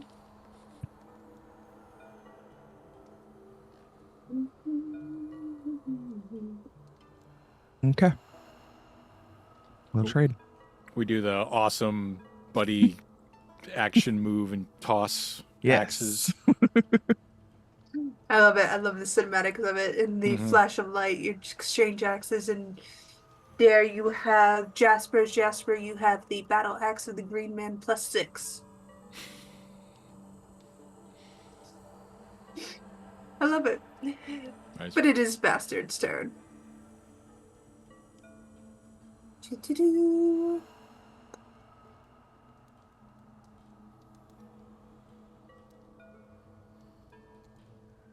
Wait, I think my wait. +6, does that go on the attack roll? Or what do you mean? No, not really. Not really. It's just a 6 damage. Okay, because my existing massive axe is a 6 damage. Cool. Well, if there's any magical properties that happen when it actually hits, then All right, let's have you have the benefit, given that you have good. rolled above a 10 more than once in your life.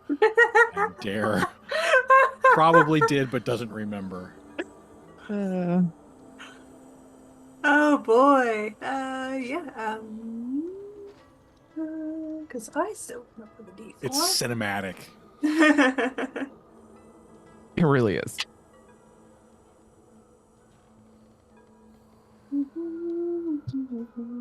Beatrice, I need you to make me a intellect save roll. Okay.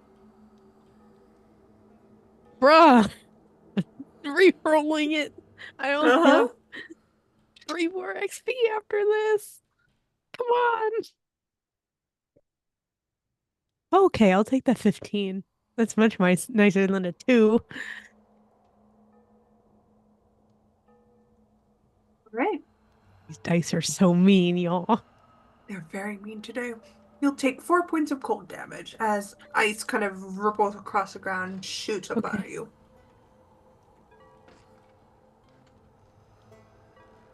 I will need Theresa to roll me a might defense roll.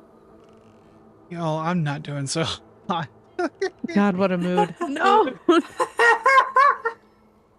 I'll But spend Dark Scott said, hey. I'll spend an XP. It's fine. What did you just roll? I rolled a 3. A 1.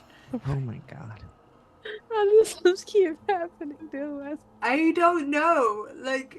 I'm like, oh, this will be fine if I, tailor the encounter to them. What was Dice it? gods are like, hold my beer.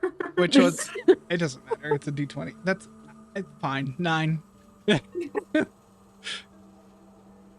It's at least outside of the GM intrusion range. I'll take it.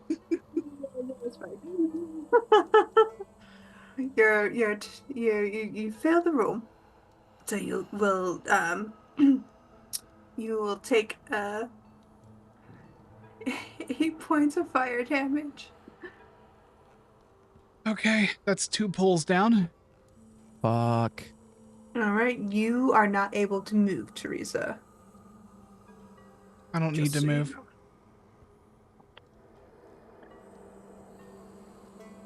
Okay. That is his turn.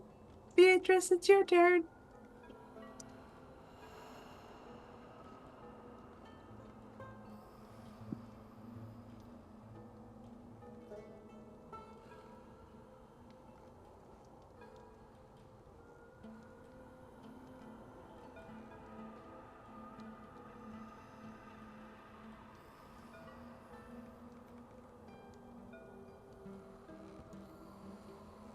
Whose turn is it? Sorry.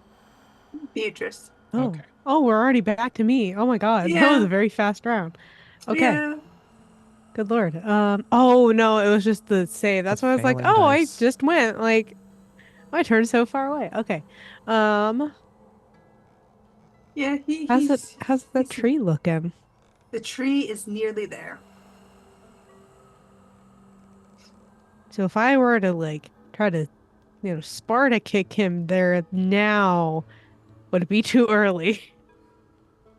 I don't know. You tell me. Mm. Would I be able to deduce that with my carpentry skills? Yeah, I would say Yes. so. You could probably do it. Just don't roll one. Uh-huh. That's kind of a big ask this time, apparently. Yeah, I'm gonna try to do it. I'm gonna try to do it. Is that a might? Yep. Okay. Please, Dice God, I'm just asking you this one time. Just one time. Just one time. Well, at least it's not a 1. But it's a 6. I'm gonna be real honest with you guys. I've never seen the dice gods fuck over players so much.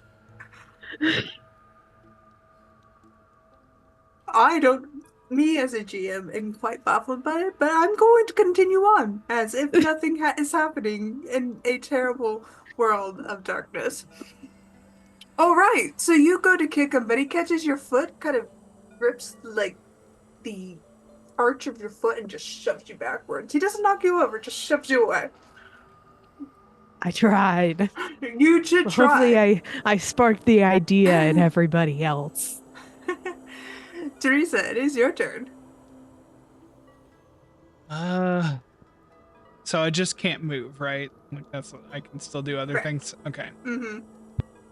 All right.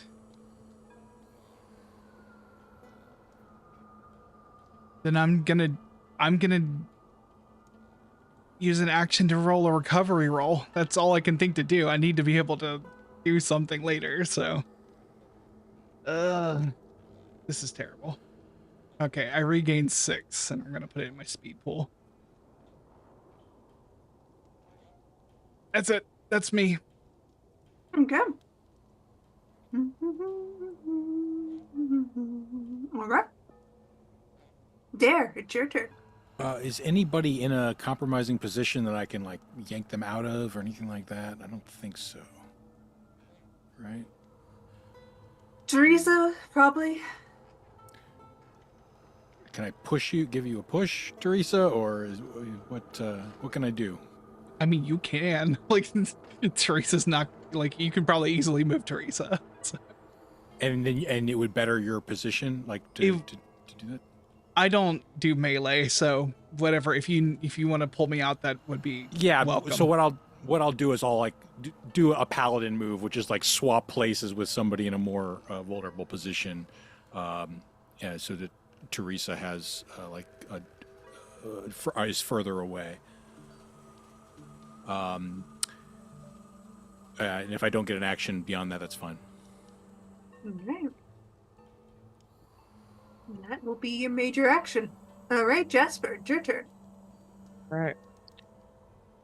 I'm just gonna keep trying to take this guy down because that's the only way I see to end this. There is a tree behind Bastard. Is it actually right behind him now? Yeah. Okay, what do I need to do to try and push him into it? Roll me a might roll. Might? Okay.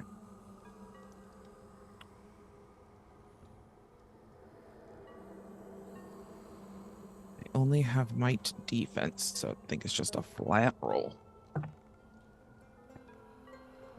We're gonna re-roll that one. It was a 6. Mm-hmm. Can I assist? You Even are though my might is currently- 0? That was a 5. I'm gonna do it again. I will say yes. I guess we're gonna keep that because it was a 5 again.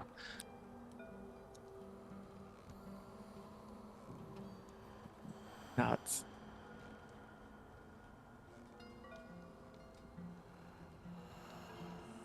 I'm used to my dice hating me. I'm not used to like everyone at the table's dice also hating them.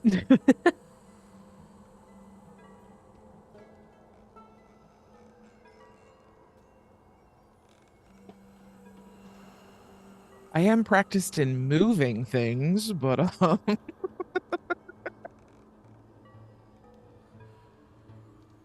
Oh, did we lose Jen? oh shit. Oh yeah, she We did. frozen. Uh-oh. Got the frozen storyteller. Are we still on? No.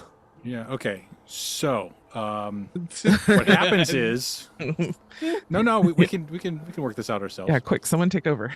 Yeah, so Oh no. Our what layout. Oh, no, happens we is lost the Jen. green Hold man on, comes everyone. back, heals us all, gives us Yes. all battle axes plus 10. I'm gonna put us on break while we're having technical difficulties. Sorry, guys. Be right back. I think I was doing really well. I can't You believe were. you would.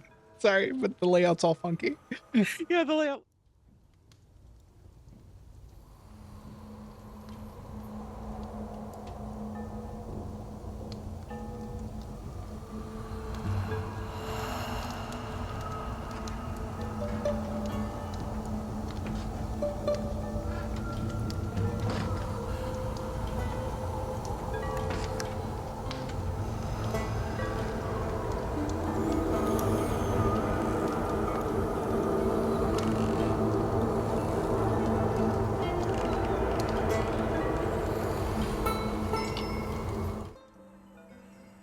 Okay, no more technical difficulties. We're back. We're back.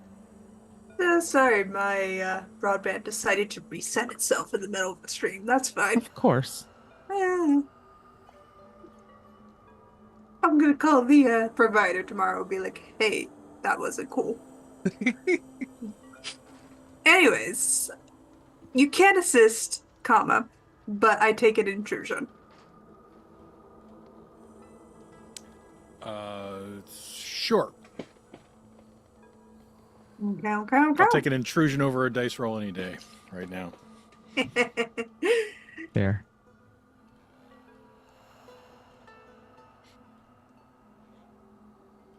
Wait, do I get an XP for that? You do. All right. Back up to 1. More rerolls. Get your one back. That's right. So, you remember that there is a nifty little set of scissors that can sever anything. And that literally means anything. How did we forget about those? I don't know. We collected too many cool. Who has We them? really did. I don't think I have them anymore. You Who don't did you- recall who has them, but you know that perhaps scissors can sever whatever tie Bastard has to this grove for good. All right.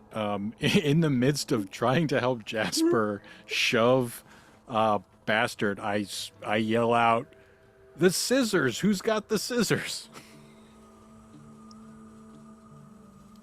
Honestly, don't remember who had them. It's like it might have been me because we I know I was in the group like going through Jonas' Yes, stuff and it was in that. That's Yeah, You have I it. think I think I had them at one point, and then I gave them to somebody else. Yeah. Yeah, I feel like I just don't Beatrice has remember who them. you gave them to. Beatrice makes sense to me. Yeah, Let's go works with for me. it. Let's live our over the garden wall lives because Beatrice also had or was trying to get scissors to cut off her While bluebird yeah, wings. while we were without a storyteller, lost and alone for those few, so we had to make executive decisions. We were in need. We couldn't wait for you, so we had to. I'm sorry. So we retconned and we decided that yes, Beatrice has the scissors. Okay. You know what? That works for me. Jen just feels so sorry for us at this point. The dice have been too mean. There's a point where I know if a story's going to go bad. Like, I'm going in it, if I know the story's going to go tits up. Yeah, I'm all for it. But I'm just like, what the heck? This is bad. I Yeah. need to orchestrate this bad. This isn't even the consequences of our own actions. It's just No, bad it's just the dice math rolls. rocks. Yeah. Yeah, it's just like, that's not fair. That's not cool. So I'm making the ruling saying DM over dice and saying, yeah, you could just have this fun. I don't care. Fuck the dice and their gods. Anyways, Beatrice, you recall You heard as it here DAIRE. first. Fuck the dice and their gods. You recall as DAIRE shouts this out. Oh yeah, you have a cool nifty pair of scissors that can sever everything, including reality, if you had gone more into that. Yeah, I'm sure I say it much less eloquently than that, but yeah. Jasper, it is your turn. Weren't we just at my turn and I was trying to You push him? were. You were. Sorry, I got It's a little okay. like, hey. Yeah, we had a little. Yeah, We it's had fine. to decide. It's okay. We had to decide. We went on our own little adventure. Anyways, it's his turn. Oh, Jesus, what is he gonna do? I'm just gonna roll for it this time.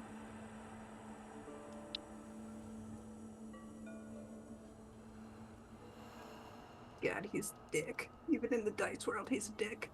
Anyways, I need Beatrice, Jasper, and DAIRE to make me a speed defense roll. Or excuse me, not speed defense, might defense. Oh. Well, we're gonna try this again. Sorry, I was reading half. Marginally better. What's your rolls? Oh goodness. DAIRE rolls an 18. Very nice. As usual. As usual, Nice. we're going to retcon that he's been rolling well all night. Specialized and 10. Okay. 10 and 8. Or 10 and 10 and 18. Very nice. DAIRE, you will not take this damage.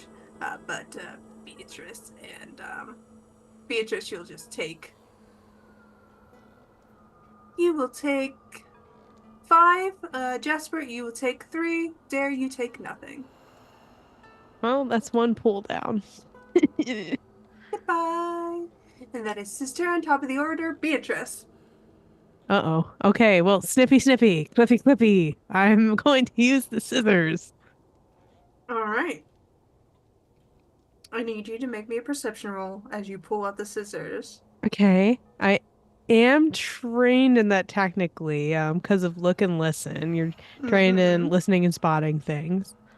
Can you see the invisible or the supernatural? Probably not. I don't think I have anything like that. All right. I'm just gonna try. Please don't roll a 1 again. You can't. No way. You can't keep getting away with this. Absolutely no way. I can like. Was that legit a one again? I can Yes. re-roll. Oh I my rolled God. another one. I can re-roll it though. I'm gonna go I'm get some re-rolling. tea. Do you want to reset the dice? I can't keep getting away with this. You freaking freaks. Okay. Oh, please. Okay. You know, a 10 is better than a 1, I guess. You see something near him, but you don't have the right tool to see it clearly enough to cut at it. You'll need something to look through.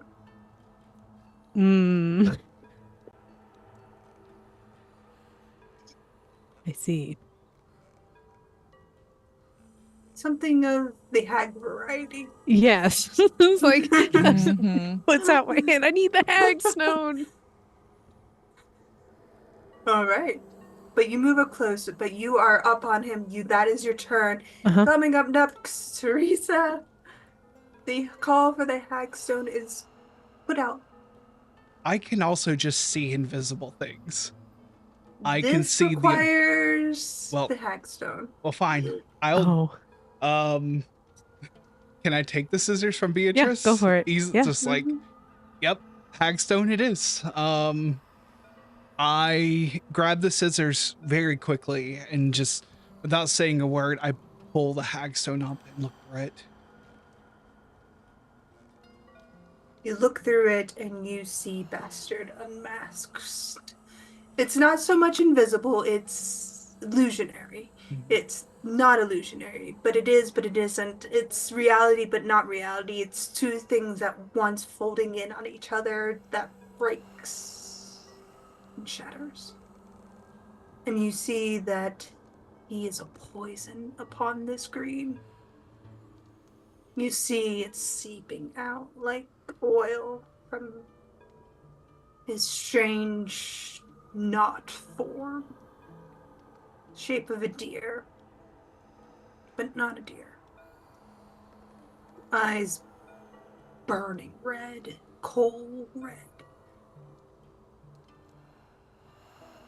If you can sever the poison, you can lock him away.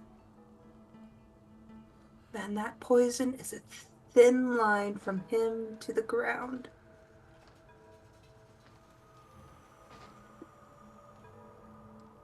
I'll cut it like cutting away a fungus from a corn plant, just getting rid of this thing for good.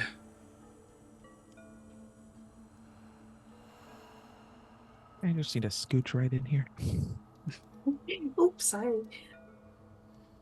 Need you all to make me a speed defense roll as this poison is cut.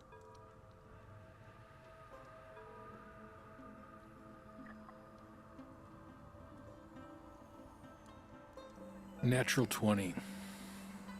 I'm gonna spend an XP to roll that again. Don't want to go down. I rolled a 5, so I also spent an XP to reroll. That was worse. So I push everyone out of the way and I light a stick of dynamite on my natural. No, I'm just kidding. I'm not that cocky. I roll 120. Okay, I'm not gonna. I'm Then so I rolled scared. a 10. I used another XP. Then I rolled a 7. I don't know. It's a 7, I guess. I'm so scared, y'all. Okay. Here we go. Yeah, All 7 right. for me.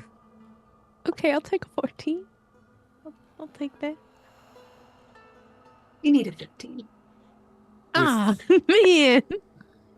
With my natural 20, can I sort of stand between them and the blow?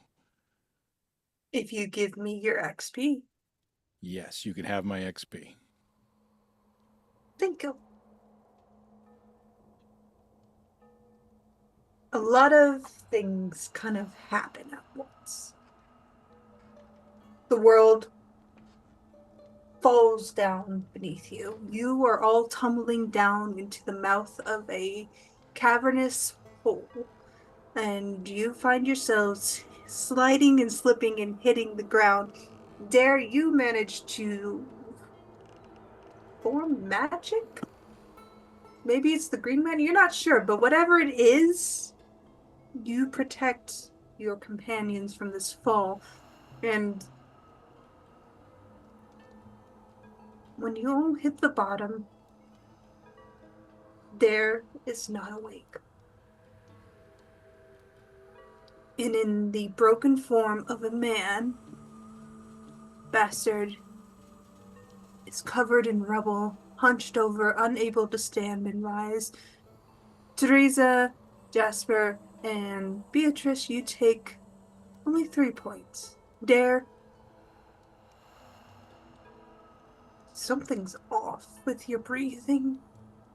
Something's wrong with the way your arm is held. You're alive, but you are out cold. Just for a moment.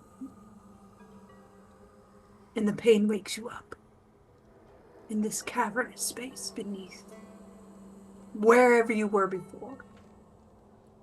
But Bastard is right in front of you.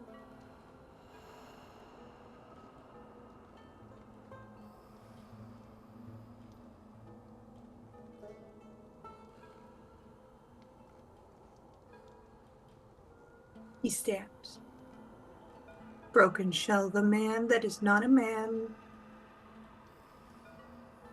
And he laughs, a bitter laugh, as blood kind of bubbles and pops from his mouth. Flowers are blooming more aggressively now around him. The four of you need to perform one last thing to lock him away.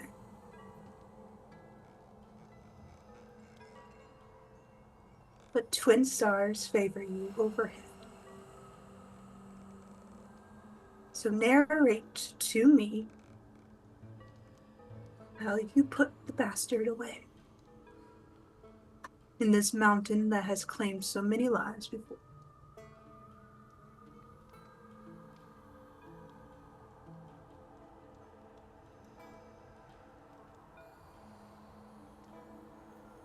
I think DAIRE mocks him.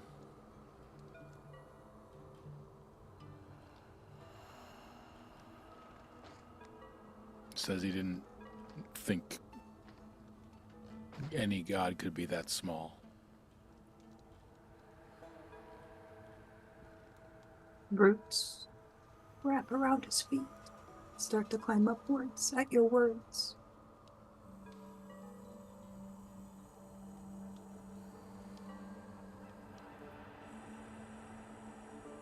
Beatrice will take one of the rocks from the rubble.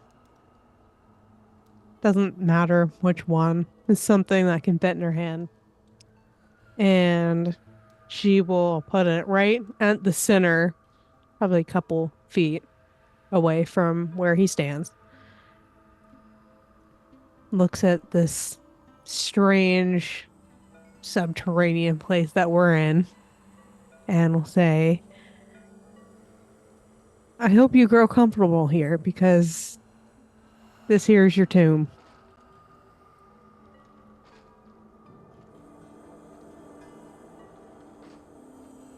Rocks, impossibly sharp, slide up in a tent-like fashion, up and around him as the roots continue to climb. And he hisses, and you see him collapsing on himself as more flowers start to grow.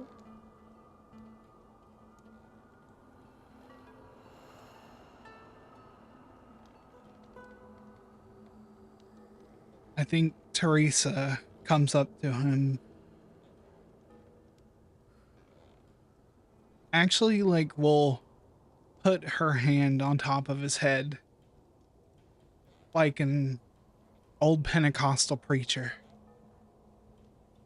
Like she's seen so many times, but she pulls magic from the green, and with a bit of hedge magic as well, like roses will start blooming from his coat and clothes. And I think she'll just do that wordlessly. Roses join the white blooms that were already growing.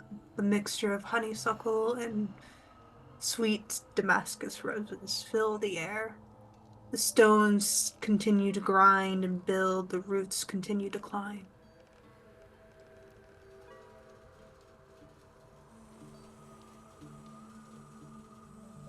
I'll walk up to him. You never should have come here. One last hit to knock him out. Mercy wasn't in his foray, but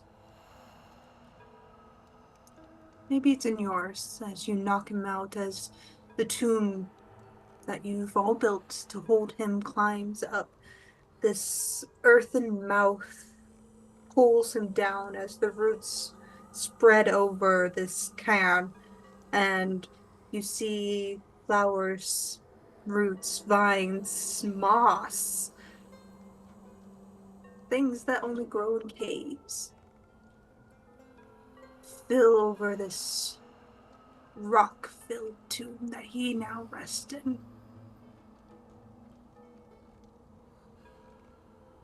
The ground around you shudders and shakes, and there's a whistling air that seems to sap through this cavernous space, cold and spiteful for a moment before a breath of summer breeze warms the air around you. It's not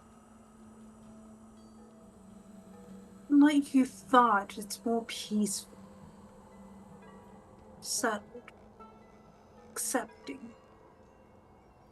As the ground takes what you have offered it, the mountain has been fed, taking this last little sacrifice as an offering into its darkness. And damn, there you are in pain. You've got a broken arm and a few broken ribs, but you're alive. Thankfully. I could use some help getting out of here. I promised my daddy I wouldn't die in a mine, but, you know, it wouldn't be the first promise I broke. We've got you, brother. Thank you.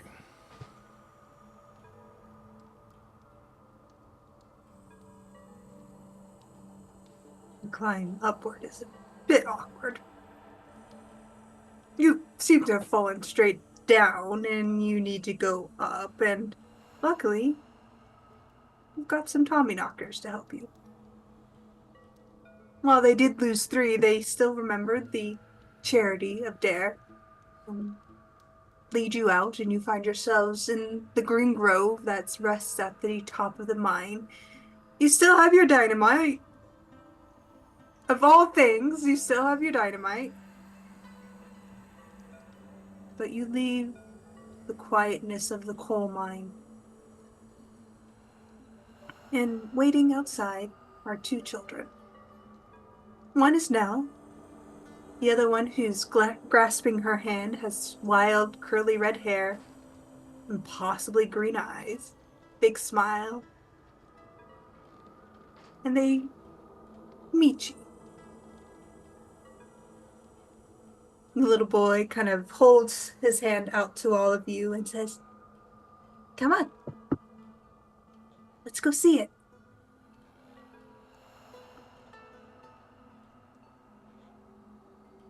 Well, it's not the weirdest thing that's happened tonight. All right, I guess we'll go see. Taking your hand, Nell and this boy lead you down into Timber. The fires have been put out. Out of the 263, 62 people, 70 were lost, but the rest were saved, thanks to your efforts.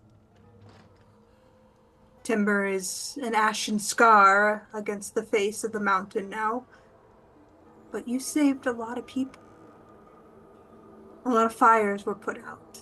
They were inspired by all of you to help each other.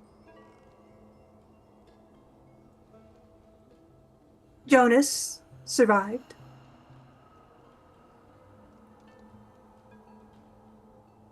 Giannis faded away as he was a ghost. He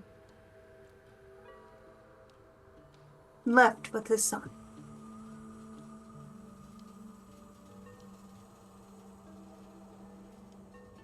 Mr. McCavish has a broken arm, but he's all right. He survived it. The old dog would probably survive a lot at this point, but he survived. Garrett faded away. George is still running about. He's making more moonshine. Harris is no longer with us, as he was also a ghost, leaving us to wonder as to what his larger purpose and outside the mine was. Silas is only a memory at this point. Thomas, he's grieving. Will, long gone at this point. Only his mother remains. Zach, well, he has to take care of Nell. And now this strange little boy that seems to have attached himself to Nell is there as well. But when the sun rises, the smoke has cleared out. Timber stands in the summer sun, dew clinging to the buildings and to your skin. The terror of the night long past.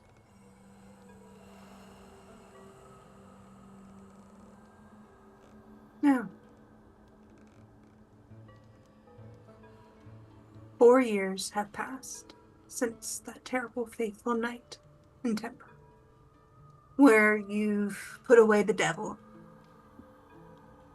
The mine has been under Union control for some time, thanks to DAIRE's effort, Jonas's efforts, and his family. The Daring Union, as they have come to call it, is quite strong. Timber has grown from 262 people to a burgeoning 5,000. You are well and truly on the map now. You are the next Lexington, so they say. Horses and timber trade have become part of the markets here. Apples grow as they're supposed to. Time is moving forward as it's supposed to. You don't find yourselves in a perpetual looping spring. And the green that has grown here in the circle that you've made continues to flourish. At peace with the choices you've made. There's no bargain. There are no contracts. This is a gift.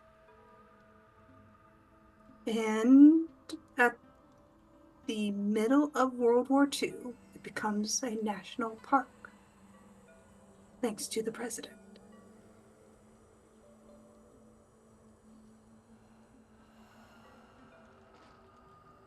Now, tell me in the 2 years, what have you been up to? How does your story go forward?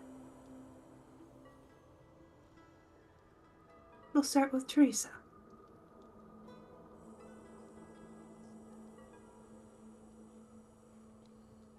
You know, You said 2 years or 4 years? 2 years. 2. in the 2 years since, I think Theresa having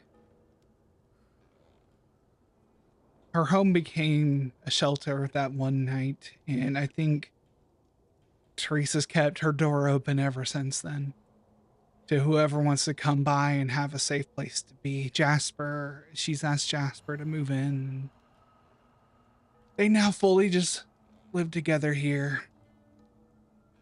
She's fully taken her role on as the witch. I imagine people call her Auntie Theresa by this point. She walks every morning and every single night the path along the trees, sometimes picking the fruit, but always leaving one for the devil. And she'll sometimes toss seeds and things in places so that people can just stumble across something that might help them in their time of need. She does this every single day without fail. And she's always listening for the thing that wears Owen's face so well, for the day that that thing will ask what it ask for what it's owed. But she doesn't fuss about it. She's not worried about it, but she's listening.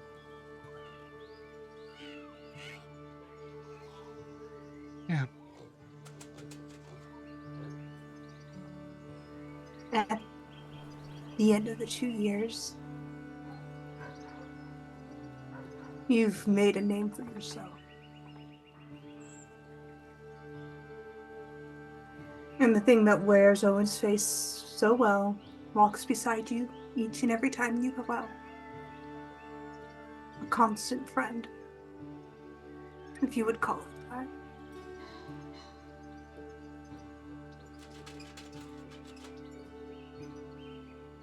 It doesn't come for you in the way you think it would.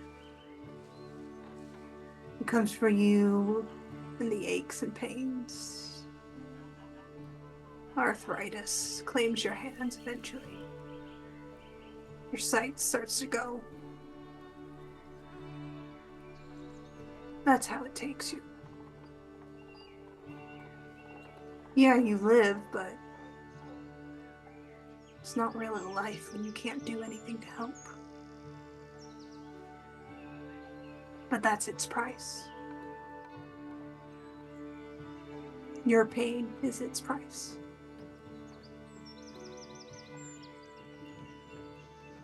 Yeah. I imagine Theresa, even though she can't use her hands as well as she could, or walk as fast as she could, and she can barely even shuffle the cards, but she still listens to people on the rocking chair on her front porch every single day.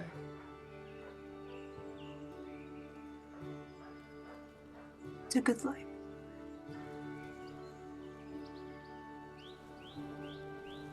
Beatrice. Oh man, okay, it's like I'm already crying. Wait a minute. I know this isn't supposed to be the crying game. No, this is the crying game.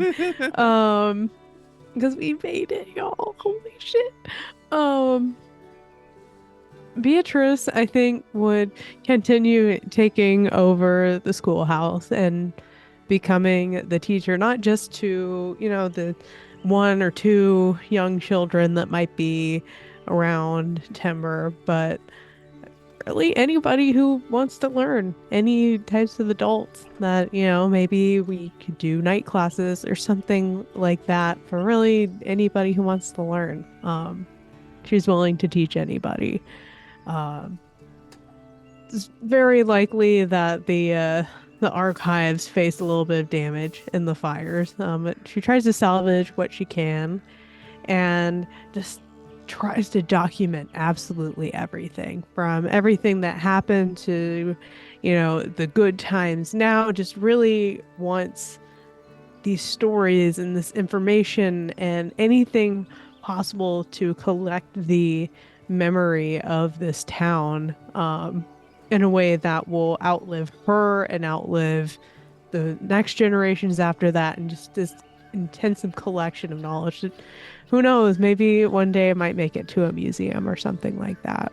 I think that would be her hope for this type of knowledge or information, stories, all of it, of what happened here and what amazing things people did to be widely known. I think would be her goal. And it takes root in the most unexpected way for you, Beatrice. It inspires two things. First, a college is established in the Hocking Hills of Ohio. It is a Rangers class, if anything. It inspires park rangers. But the biggest contribute that you put forward is cultural anthropology. Stories. Living stories. And the technique you establish here in Timber is called the Beatrice studies. They named an entire practice after you. And this is developed upon, theoried upon, and continues improvement well into the 21st century. And it inspires ethnologists like Alan Lomax to go out from America and into Scotland to study stories. And I like to imagine there's a footnote somewhere deep within the annals of these books. Just the smallest little work, maybe a poem, something like that. It's named I Hate Miss Jenny Brown. The story of Miss Jenny Brown, believe it or not, takes a life of its own. She becomes a boogie woman, more or less. Within the Good. town of Timber in Lexington in the state of Kentucky. She becomes, more or less, like the Blue Devil in New Jersey, or the Tabby the Loch Ness Monster, if you're not unfamiliar with your cryptids, but, she becomes a cryptid in her own right. This is very good. All because of that spite you carried with you. How Oh, fitting. what? And she ended up being bad anyway, though. We just didn't know it yet. Jasper, as I catch you out crying, What's up? what happens in the 2 years? I think probably somewhere around that 2-year mark. I imagine that Jasper walks with Theresa, walks the circle, and I think some point at probably a sunset as we're taking a walk, I'll pull her off to the side and I'll say, it will never be my intention to take Owen's place. But if you will allow me, and I will present a ring to you, very simple, one that you could wear while you garden, I would be happy to be with you for the rest of my life.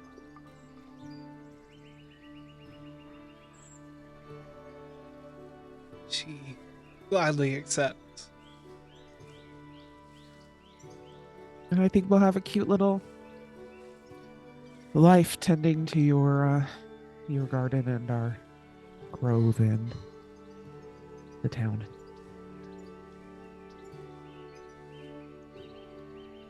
It is a beautiful wedding. Whatever magics are here, they're for you too, on that day. And when the bonfires are lit at night, a meteor shower full of diamonds streak in the night sky just for you two. Fireflies dance about, and you are held in a moment of peace and love.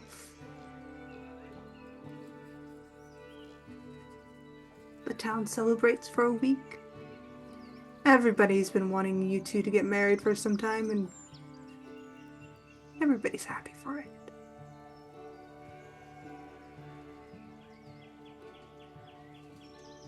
There. I think DAIRE has trouble getting over all the people lost, especially that night. And it probably doesn't help that he's sort of recovering from his injuries during that time. And I think he stays around town for the wedding or the hand fastening ceremony, whatever Theresa's into. And bakes rye bread or whatever they request, even if he's not into it, to help with the festivities. And then I think when Jonas moves on to the next town or to start or support another union, I think he goes with him and sees how he can help and be his right-hand man, kind of not trying to lead. I think seeing Theresa make like a pastor, make like a preacher, like reminds him of some sermons where, maybe Pastor Pete, let's say Pastor Pete would say like, which apostle do you want to be like or whatever. And he never identified with any of the apostles. He's never been a follower, but that doesn't mean he's ever been a leader either. If he if he identified with anyone, it was like Moses, and not from the leader standpoint, but more like he can help his community make it to this land, but he doesn't get to go in. He doesn't find a place there. So I think he leaves, and when he does, he still takes comfort in remembering Timber fondly. Every time he sees the Green Man star in the sky, he feels like that direction is where Timber is, even if that's not technically correct. He's okay with that. And when he leaves Timber, I think he takes only with him Cookie and Clover, his dogs, and a list of the 70 people he couldn't save that night. It's definitely a burden you carry around your shoulders and neck. But you have Jonas. You have Odie.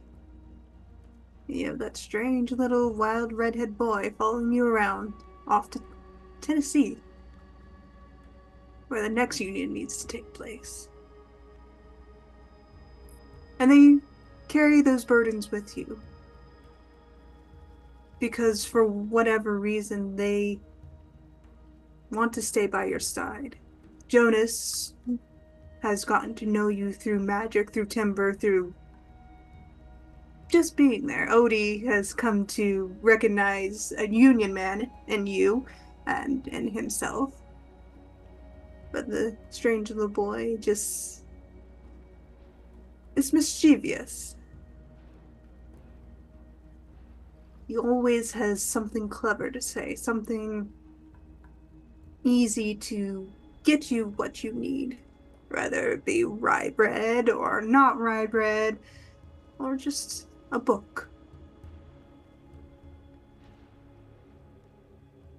He's not always there, you don't know where he goes, but he's always there when something is pertinent to you.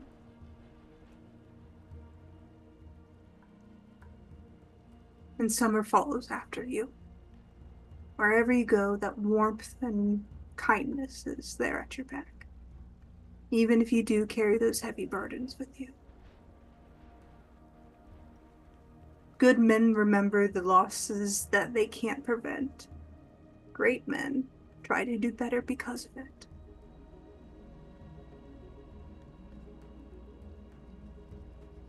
After World War II, in the 1960s, in a big town in Tennessee, next to some train tracks, there is a statue of you, Odie, and Jonas, founders of the DAIRE Union, one that has spread across the South, across the Appalachians, and is one of the stronger contenders for human rights, for safety in the workplace, and has the strongest votes when it comes to strikes. Your memory lives through those men and women and people who are in that union. In fact, your union is studied and is the foundation later on for the socialist communist parties in Scotland and Finland and Scandinavian countries who adopt these ideals to the point where human rights is law. All just because you want to make things right. They are inspired and you are touched by those memories spread out into the world, scattered into far-reaching stardust. You've all changed and shaped this story in a universe that was once so dark. And those 2 years, however you take them, are yours. And the mountain is quiet. It takes no more lives. But there's always the blossoming honeysuckles that crawl up this mountain. And every 10 years, the stars fall. and songs of beloved reverie is sung throughout Kentucky. Well done.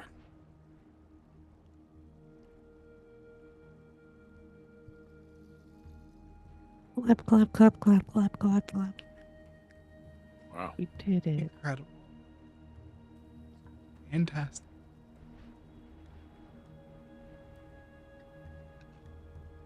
Well done.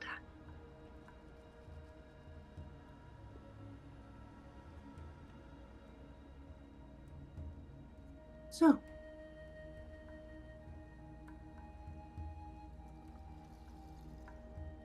as we push away from Timber, the veil comes down, and we are sitting around a campfire.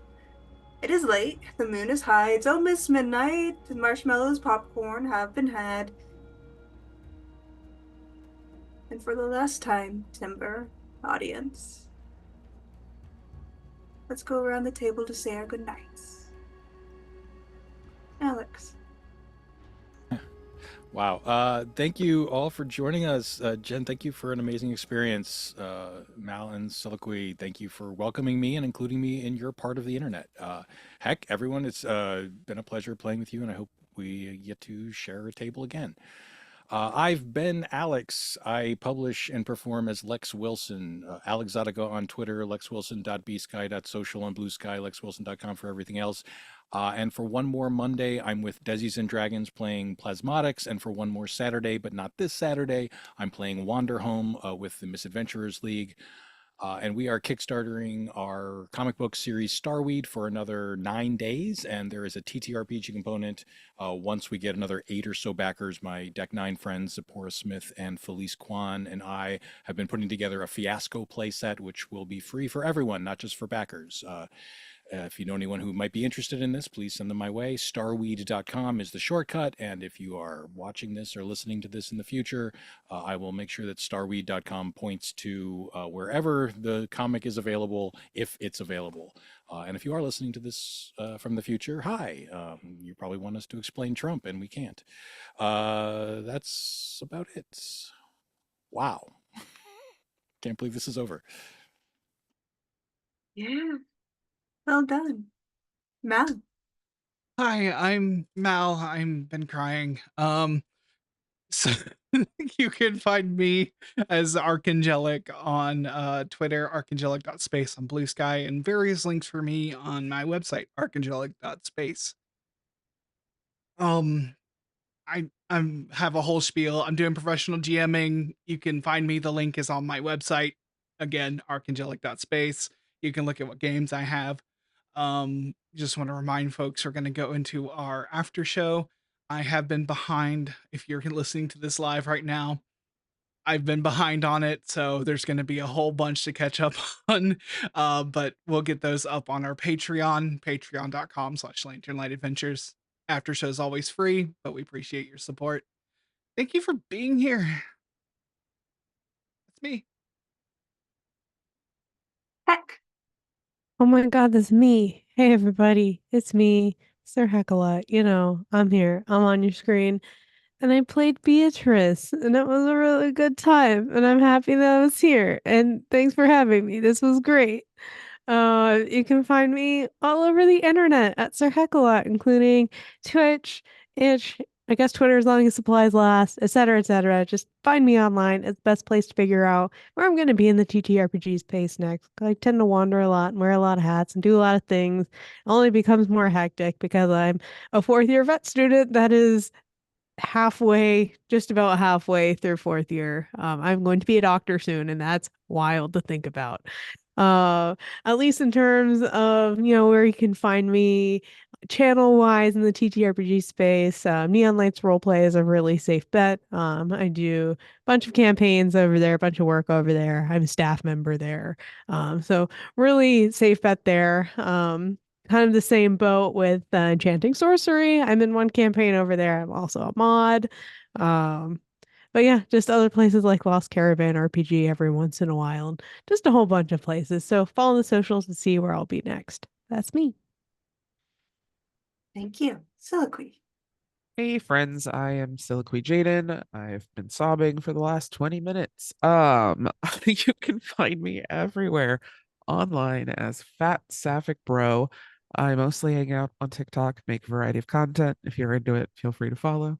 As for streaming, Mal and I are here on Twitch most Sundays, 7:30 to 9:30 p.m., most Tuesdays, 6 to 9 p.m., and most Wednesdays, 2 to 5 p.m., all Pacific time, but not the last 7 days of each month. Thank you so, so much for hanging out with us.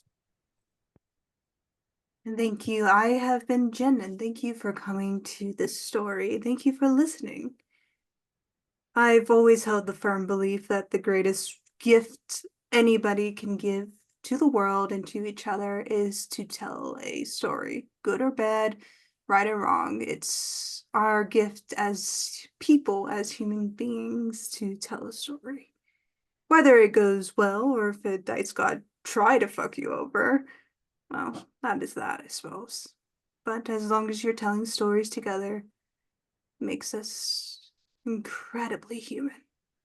And that's remarkable in my eyes. So, thank you once again for coming down to Lantern Light Adventures. Thank you for listening to the Old Stories, The Breathing Mountain, and Old Gods of Appalachia game. I'm Jen, and I would like to say good night.